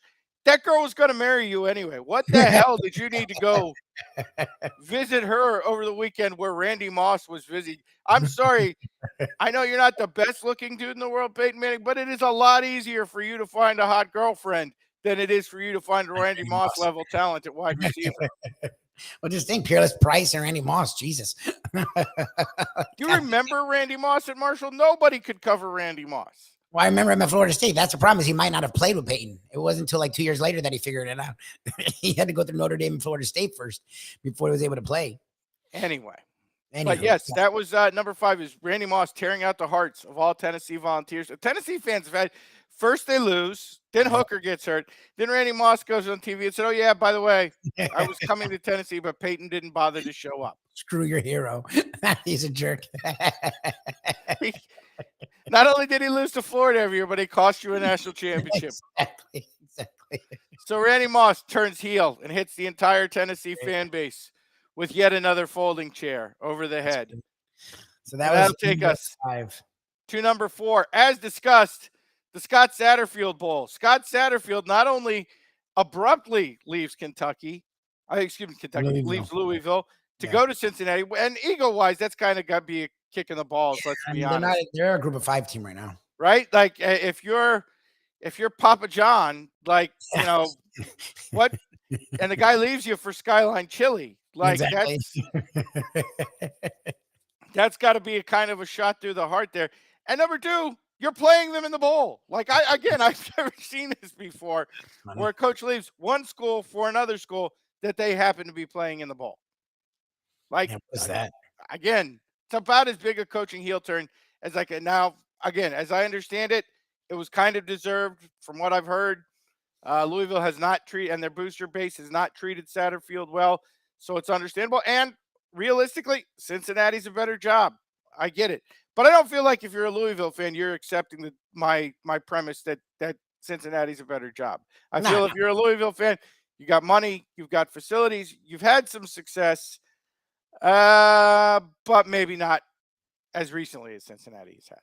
Yeah. And you're in whatever the ACC is, they are a Power 5 team. Their winner the last few years has gone to the playoffs. I mean, it was Clemson, but still, they had a Heisman winner a few years ago. Like, if you're Louisville, this is a slap in the face. Like Cincinnati's done really well. They were in the playoffs themselves, but I mean, you're spitting at Cincinnati. That's funny. And he was supposed to be on the hot seat all year, and then he actually played well. So I thought he was off the hot seat. That's what was funny to me about that move, was he had actually solidified his job. He had a decent recruiting class coming in. I think he has like a top 20 class. Number 3, broken hearts all around. And I don't really understand some of it, but including at Lubie's own Florida State, when Coach Prime leaves for Colorado. I got to be honest. I don't know what to say to the fans of the historically black colleges and universities here.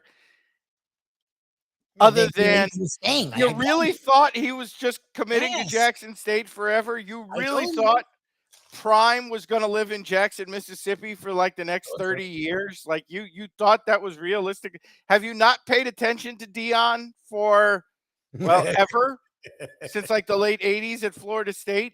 Like, let's not forget, Dion kind of invented the whole hardship thing. Dion kind of refined the whole I'm leaving early thing. People forget, I guess, Dion didn't attend classes his last year at Florida State. He already knew he was going pro. He was one of the first guys to do this, who just his entire last year at FSU, his junior year at FSU, just worked out and concentrated on football, knowing he was going to be academically ineligible because he was going to the draft anyway.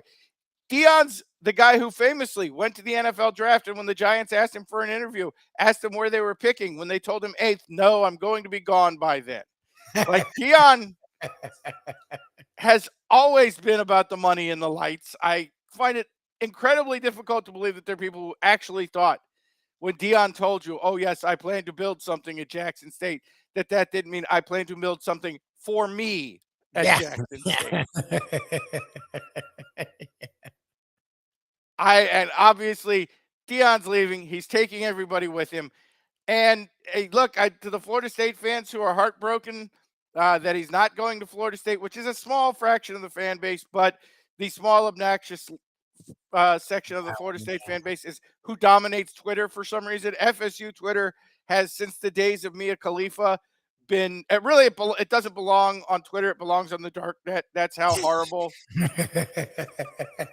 those people should be. They should have had their own section on Silk Road where they just sold guns and pornography instead of and raised money for the Jameis Winston legal defense fund Yeah. instead of being Florida State fans on the internet. Hey, look, I get it, but people are forgetting, with all this bad talk about Colorado, drugs aren't legal in Florida. They're basically all legal in Colorado. Like, I gotta feel that's a huge recruiting boon to Dion. Like, you come out here and smoke as much weed as you want because we have a dispensary on campus. It's completely illegal. I feel like that's got to help Prime with the recruiting. It doesn't hurt. It's got to be a win. It's going to make for a much different series of those Aflac commercials. Yeah, exactly. He's high as hell. Where the Gilbert Gottfried duck is just stoned. Oh my God, that's funny. All the time, and Saban's angry because Dion's now taking a 5-star away. This is what I love about Dion, because apparently Saban didn't think he had that much shot of it, Travis Hunter, so he kept doing the commercials. What happens if Dion actually gets a few kids that Saban wanted? Is like Saban just going to go totally rogue in those commercials? Is he going to refuse to do them? Is he going to have a player show up and try to beat Dion up? Like, I feel like those commercials, it would have been even better if he had landed at Auburn. But actually, I feel if it had landed at Auburn, it would have just destroyed him. They would have just stopped doing them. But I feel like they've got more potential now with Dion at Colorado. It's going to be interesting. I don't know. We shall see. I know the HBCUs were sad, and I thought it was funny. I'm like, he's Dion. Like, he doesn't care. What did you expect? He's never cared about anyone but himself. That was number 3 in the Professor Big Board top 5. Number 2, but I don't want to get political here. Okay. But it was a heel turn, and it did involve sports. So let's go number 2. The worst trade in the history of sports. We talked about it a lot last But let's be honest here. Congratulations to our State Department for creating the only WNBA trade anybody has ever given a shit about. We trade Victor Boot, the merchant of death, the most dangerous arms dealer in the history of humanity, to Brittany Griner. We traded Victor Boot, probably the most dangerous prisoner in our federal prison system. And I remind you, we have the Unabomber and a bunch of terrorists in our federal prison system. You know why we have a bunch of terrorists in our federal prison system? Because Victor Boot sold them guns and rockets. Yep. Like, I don't really understand this. We get the observation he's got no jump shot. From what I hear, if it involves shooting, Victor Boot is absolutely the master of it.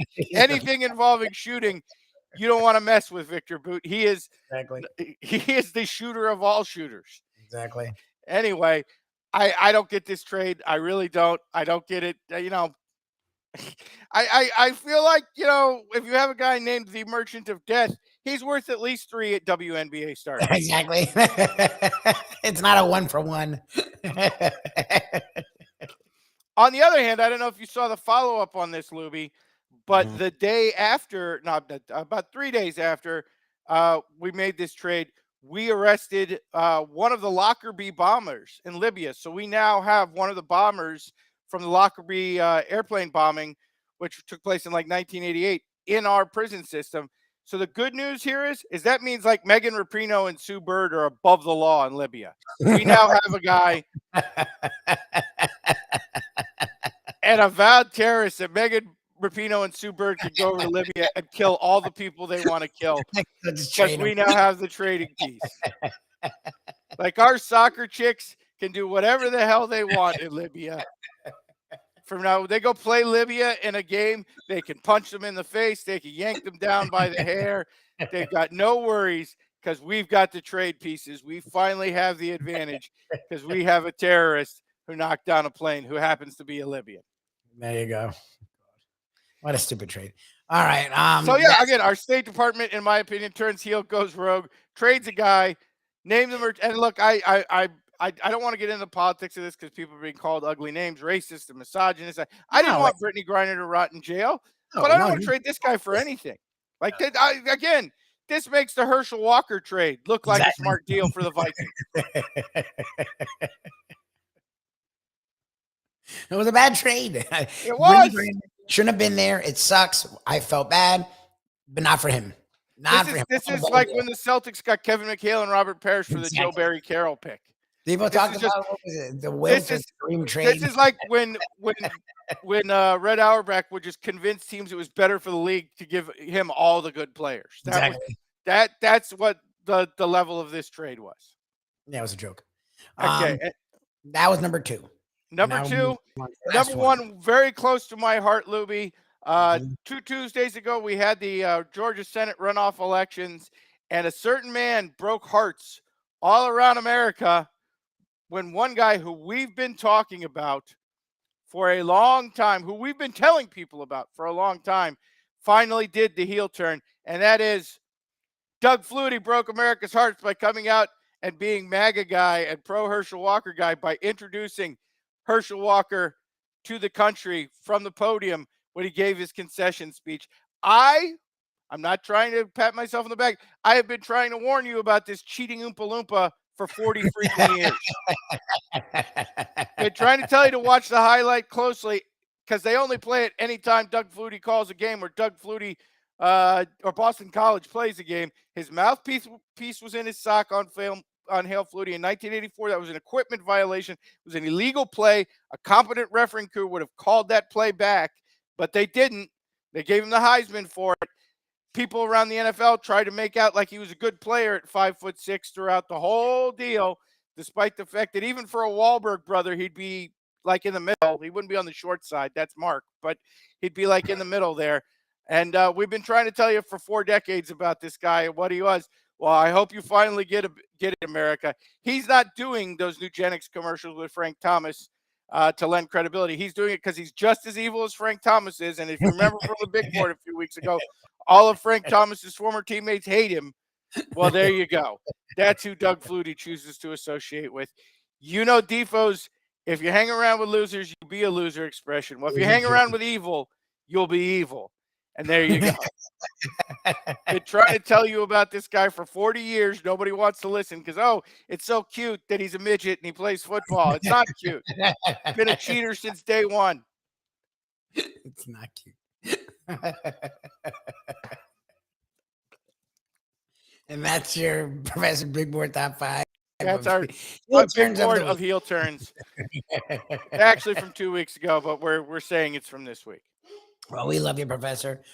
Good luck on your plays, and we look forward to another Big Board Top 5. Everybody enjoy the bowl games. If you are going to skip the Foundry, there's no better place to watch taking some bowl action than the Foundry. If tomorrow you're skipping Boise State and North Texas to watch a Dolphins game, I understand. Although my personal advice would be, if you're a Dolphins fan, you might want to check out Boise State and North Texas instead. It'll probably be less painful for you. Don't watch that game. But it won't be painful if you got taking the championship game with some brunch at the Foundry. So there you go. Come enjoy the World Cup final. So enjoy that, and we'll enjoy more Top 5 next week. Thanks, Ken, man.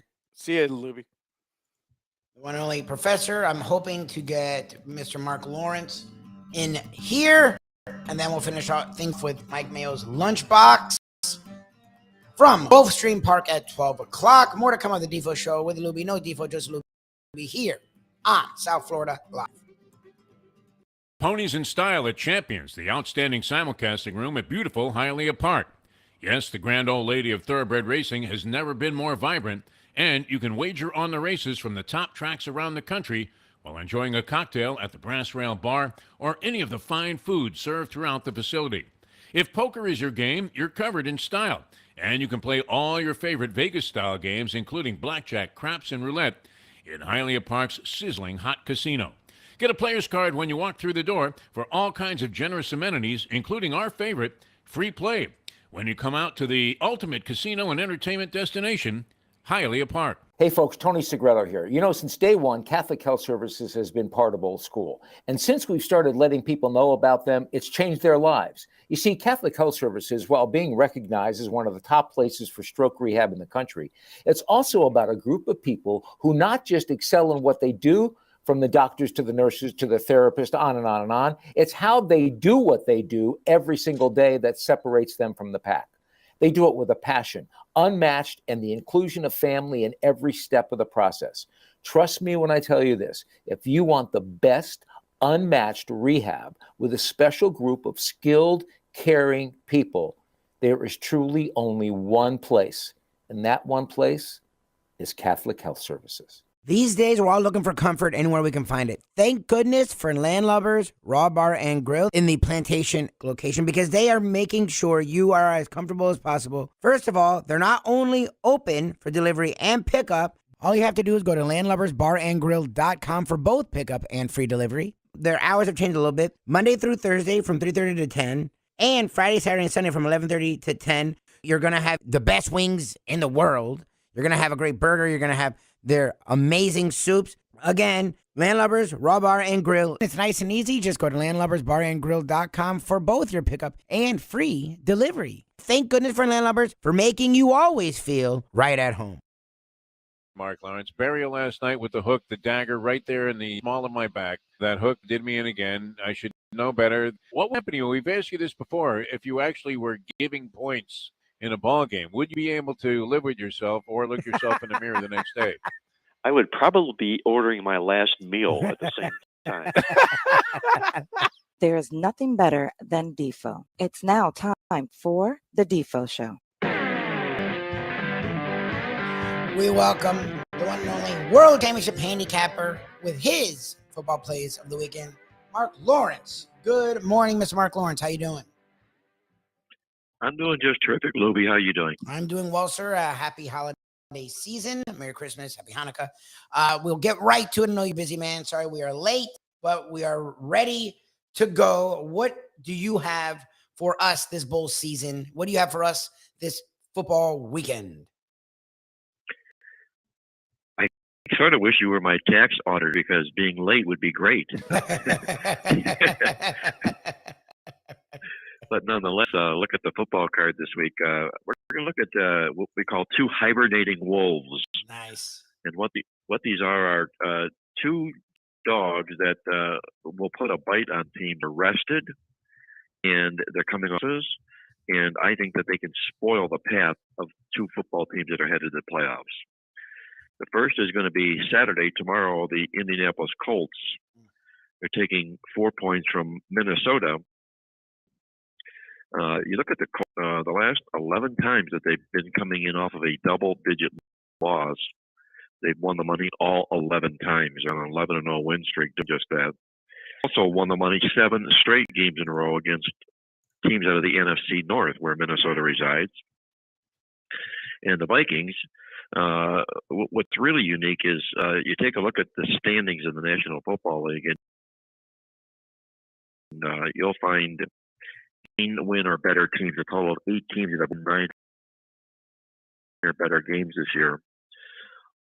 And you look at the point differential for Minnesota this year, they've allowed minus 1 point net for the year. They've allowed a point more than they've scored combined. That's really unusual for a 10-win team. They're really going backwards. Minnesota is the worst defense in the National Football League right now. We've got to play against that with a rested Indianapolis Colts. So we'll make them play number 1 on Sunday's football card. Nice. All right. So you got the Colts. We have getting 4 is what I have here. 4. Over Minnesota. What else do you have on your NFL card? We're going to take a look at the Chicago Bears, also playing with a week of rest, coming off a loss. They're taking 9 points from the high-flying Philadelphia Eagles coming in here. In what you've got here in Chicago is a team that when they're coming off a straight-up end point spread loss, like they're doing here, last 7 times they've won the money all 7 times. So this is a role they fit real comfortably into. The Eagles are coming in here with an ugly number, not only 0-10 to the spread as a non-division road favorite of 5 or more points, but they've got the Dallas Cowboys up next. This is a real bad spot here for Philadelphia. In what you would call a bad division sandwich here right now. 0-5 to the number in games against Dallas Cowboys before they play Dallas here. I think Chicago plus the 9 might even pull the upset over the Philadelphia Eagles. All right, so we got Chicago not only getting 9, but may put a little money taste on that. Anything else, NFL or any bowl plays for you, Mr. Lawrence? Well, the bowl games, we always start out nice and easy here. Okay. Well, Woody, I let me think ask we you, said because the professor Yes. over the years, and he's a Yes. guy that for years would like look early, like you get the matchups a few weeks before they happen. So he would look and you could sort of handicap ahead of time. Now with be it the playoffs, the transfer portal, guys going to the league, McCaffrey sort of started this a few years ago, but you'll see guys tapping out. How do you handicap bowl games ahead of time when a lot of the time guys won't say they're not playing until like the day of or the day before? Very cautiously is how you have to approach this because of the situations that you just outlined. You have to be aware of all those factors in those situations here. Take a look at tomorrow in the Fenway Bowl, Louisville, Cincinnati. Yeah, exactly. It should really be called the It should be called the Satterfield Bowl. I mean, the guy was the head coach at Louisville. Now he's going to be the head coach at Cincinnati. He's going to sit the game out. He's not going to coach the football game. But here's Louisville. Their best player, their quarterback, Malik Cunningham, is out because he wants to declare for the draft. Yep. Puts a lot of holes in handicapping a football game like that. So there's games you have to be very, very cautious and patient about and skip those. I would normally make a good case for Brigham Young against SMU in the New Mexico Bowl. Now, Brigham Young's quarterback, Jalen Hall, he's not sitting out because he's talking about transferring. He's just injured. Yep. And the question is whether he plays or not. Now, if he plays, we're going to make a good side play here to BYU to upend SMU in that football game on Saturday in the New Mexico Bowl. And one other thing I'll mention here on Saturday's card is it's not often that you get teams with losing records that make it to the bowl games. And it's really become a little bit more fashionable of late here since the pandemic, where they needed to fill teams in because there weren't enough teams to qualify. And that would be the case for Rice. And they did it because of their APR scores, just scholastically, they ranked right near the top. That's why they got this bowl bid. They're a game short of being 6-win bowl qualified. But they're also a very hungry football team. And you like teams like that are given this thrilled to be here situation. Southern Mississippi had higher aspirations, and they end up falling into the Lending Tree Bowl. That could be a nice spot here for Rice on Saturday. So take a look at that Rice side on Saturday in the college football bowl game. And when we get back and visit again next Friday here, we'll have a little bit more better feel of exactly what's going on in the college football card. But those would be my looks this weekend. All righty. So his plays are the Colts getting 4 over Minnesota, the Bears getting 9 over the Eagles.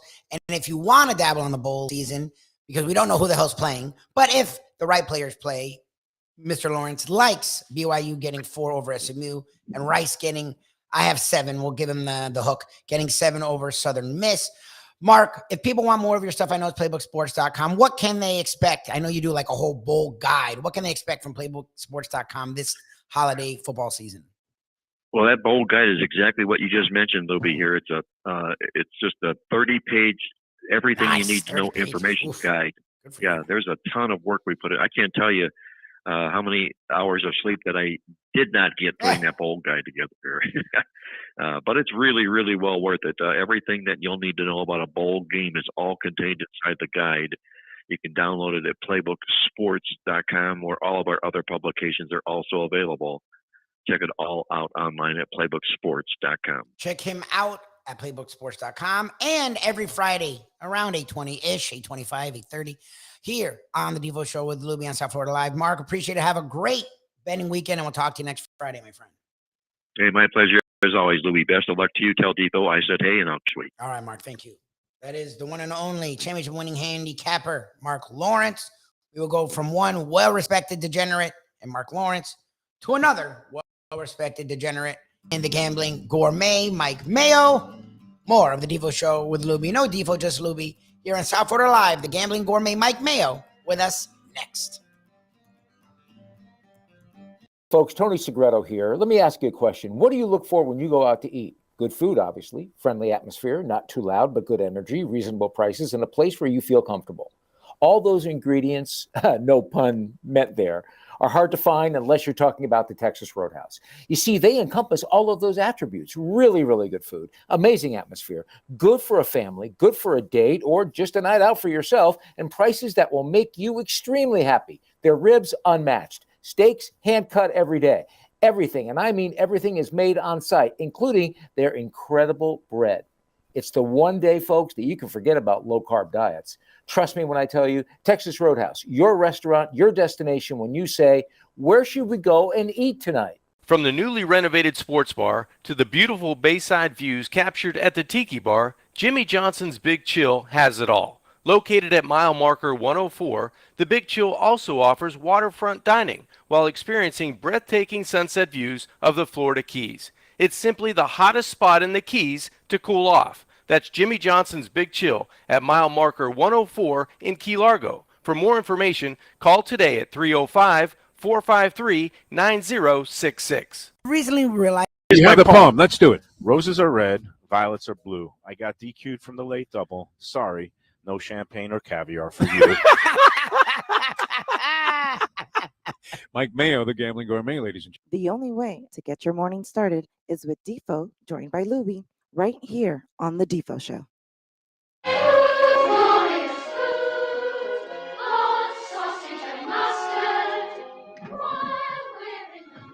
Good morning, one and all. Welcome to the Defo Show with Lubie. No Defo, just Lubie here on South Florida Live. Also the home of Mike Mayo's Lunchbox each and every day at 12 p.m.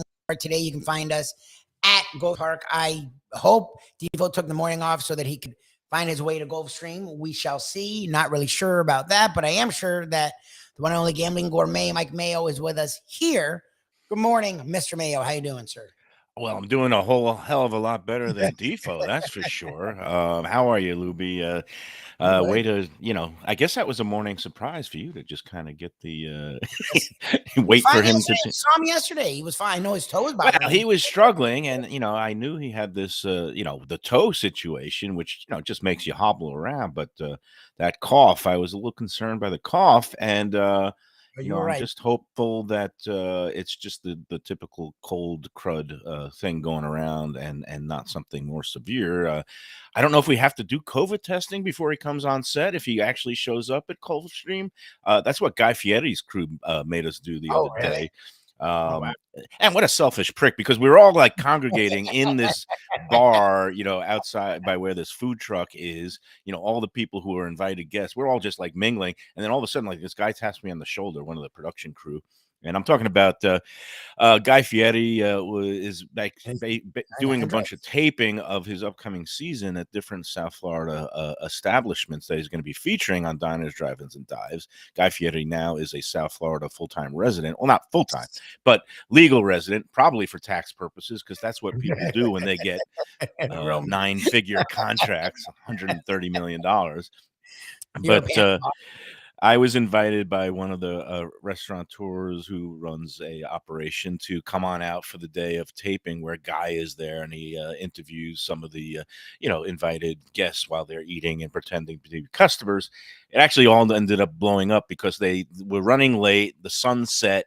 They did one set of interviews with this couple, and then they was like, "Oh, that's a wrap." And he hopped in his SUV and went scooting on back to Lake Worth. And all of us basically showed up and wasted 2 hours for nothing. But before we got to that point, and they were doing a reshoot today, of course, right in the middle of the lunchbox, so I can't even be there. That's stupid. Right. So,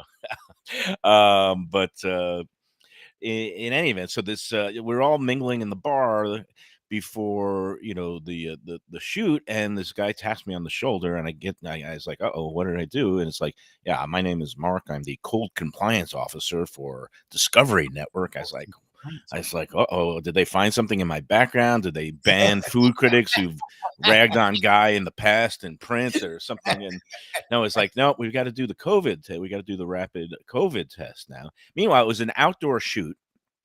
We've already been mingling with each other. No, that's the thing. It's only to protect Guy. So what a fucking asshole. Not to protect any of us and the people that are instead. It's just like to protect the talent. But I guess when you're worth 130 million, and I guess to protect the other crew members maybe. But it was an outdoor shoot, and this is Florida. We don't care about COVID. I was gonna say COVID. When people bring you COVID, I'm like, COVID still a thing? Oh, good for And them. I tested negative because I do test Yeah. myself regularly living with my mom. And but I do hope that Defo does not have anything like that. I hope he's he just needs some rest, right? And but we have put him on the injury report as doubtful. Yes. Probably going to be a scratch, right? We'll have to scratch him, but I'm excited because these Gulfstream things are going to be fun.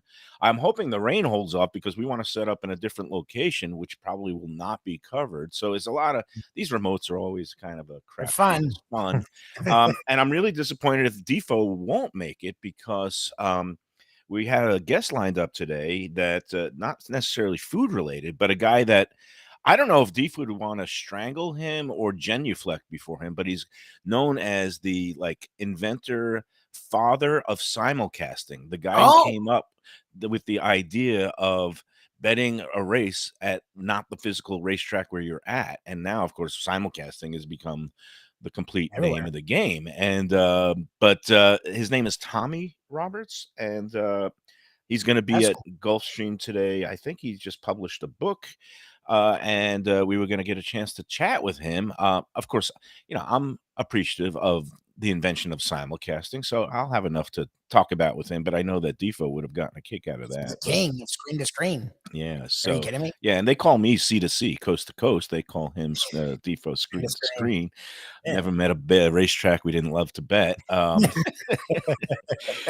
But no, it's going to be a fun show today because also we have our contest, and that went well. And congratulations to Andy Man last week. He won the tiebreaker, the shake, the two-way shake, because nobody picked the winner last week, which was shocking to me because it was a Chad Pletcher horse and it was a food named horse. And I was telling people last week, you got to go with the food angle on the lunchbox.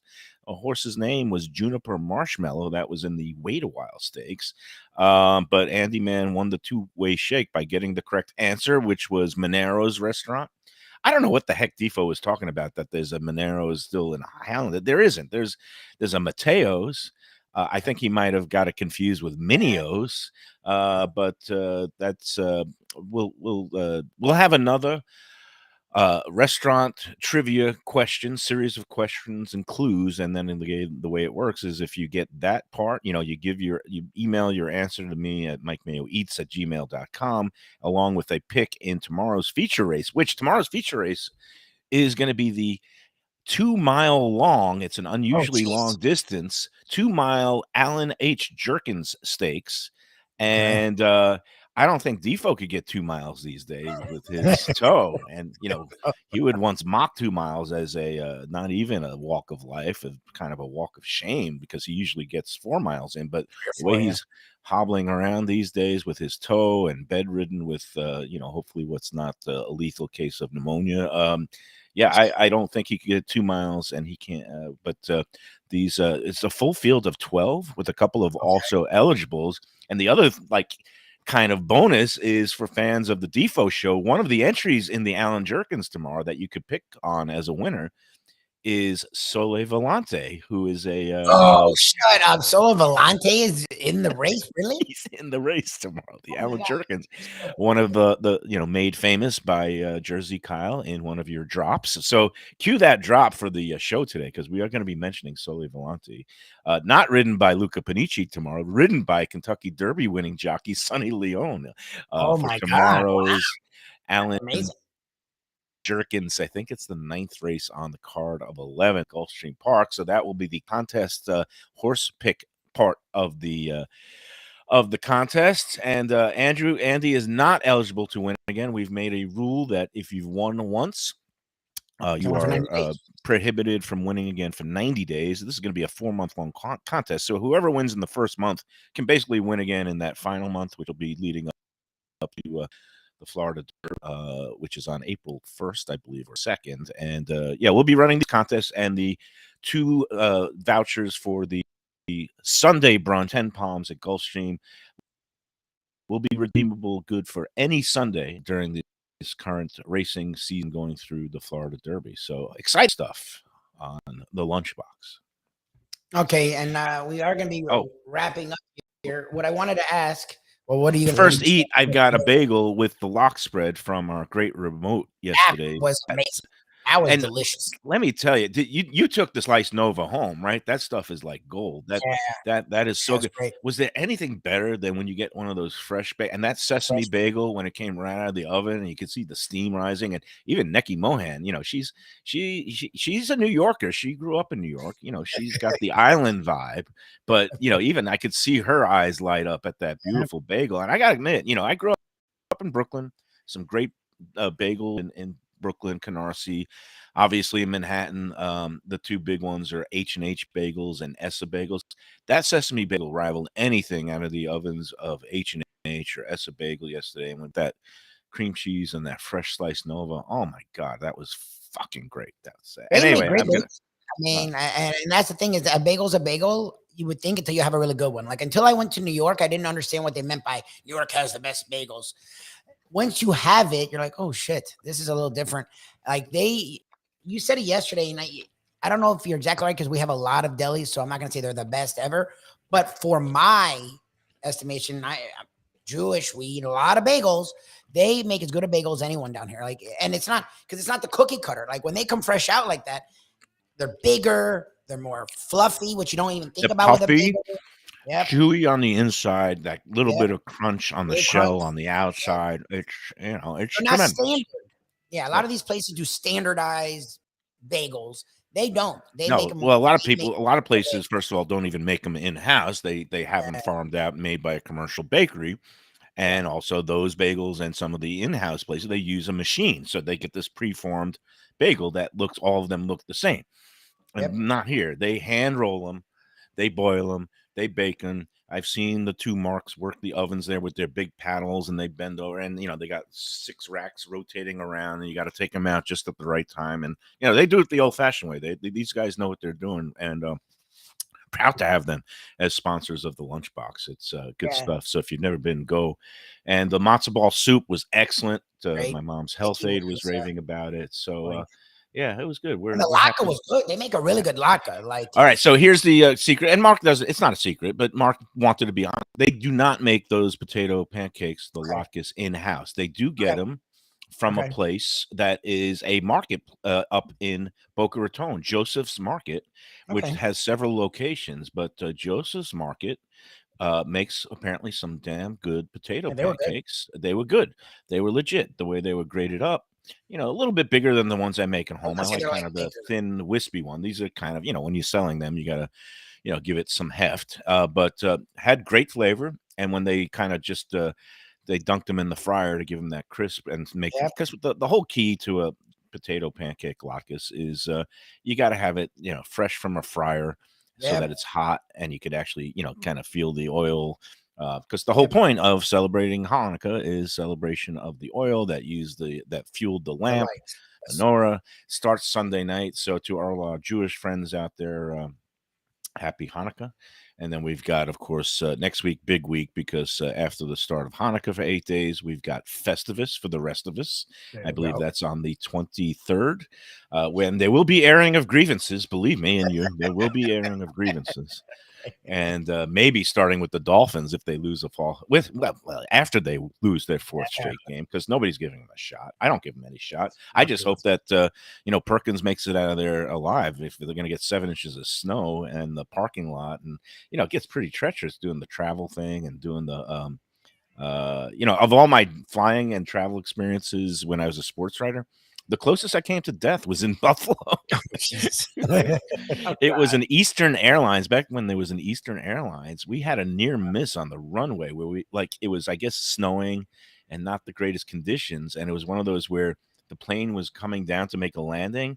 And all of a sudden, we were not more than, I'd say, like 50 feet off the ground, where all of a sudden the plane just went a sharp up, like, you know, and there was another plane right in the middle of the runway when we were about to land, and I think the pilot told us that. So I was like, oh my God.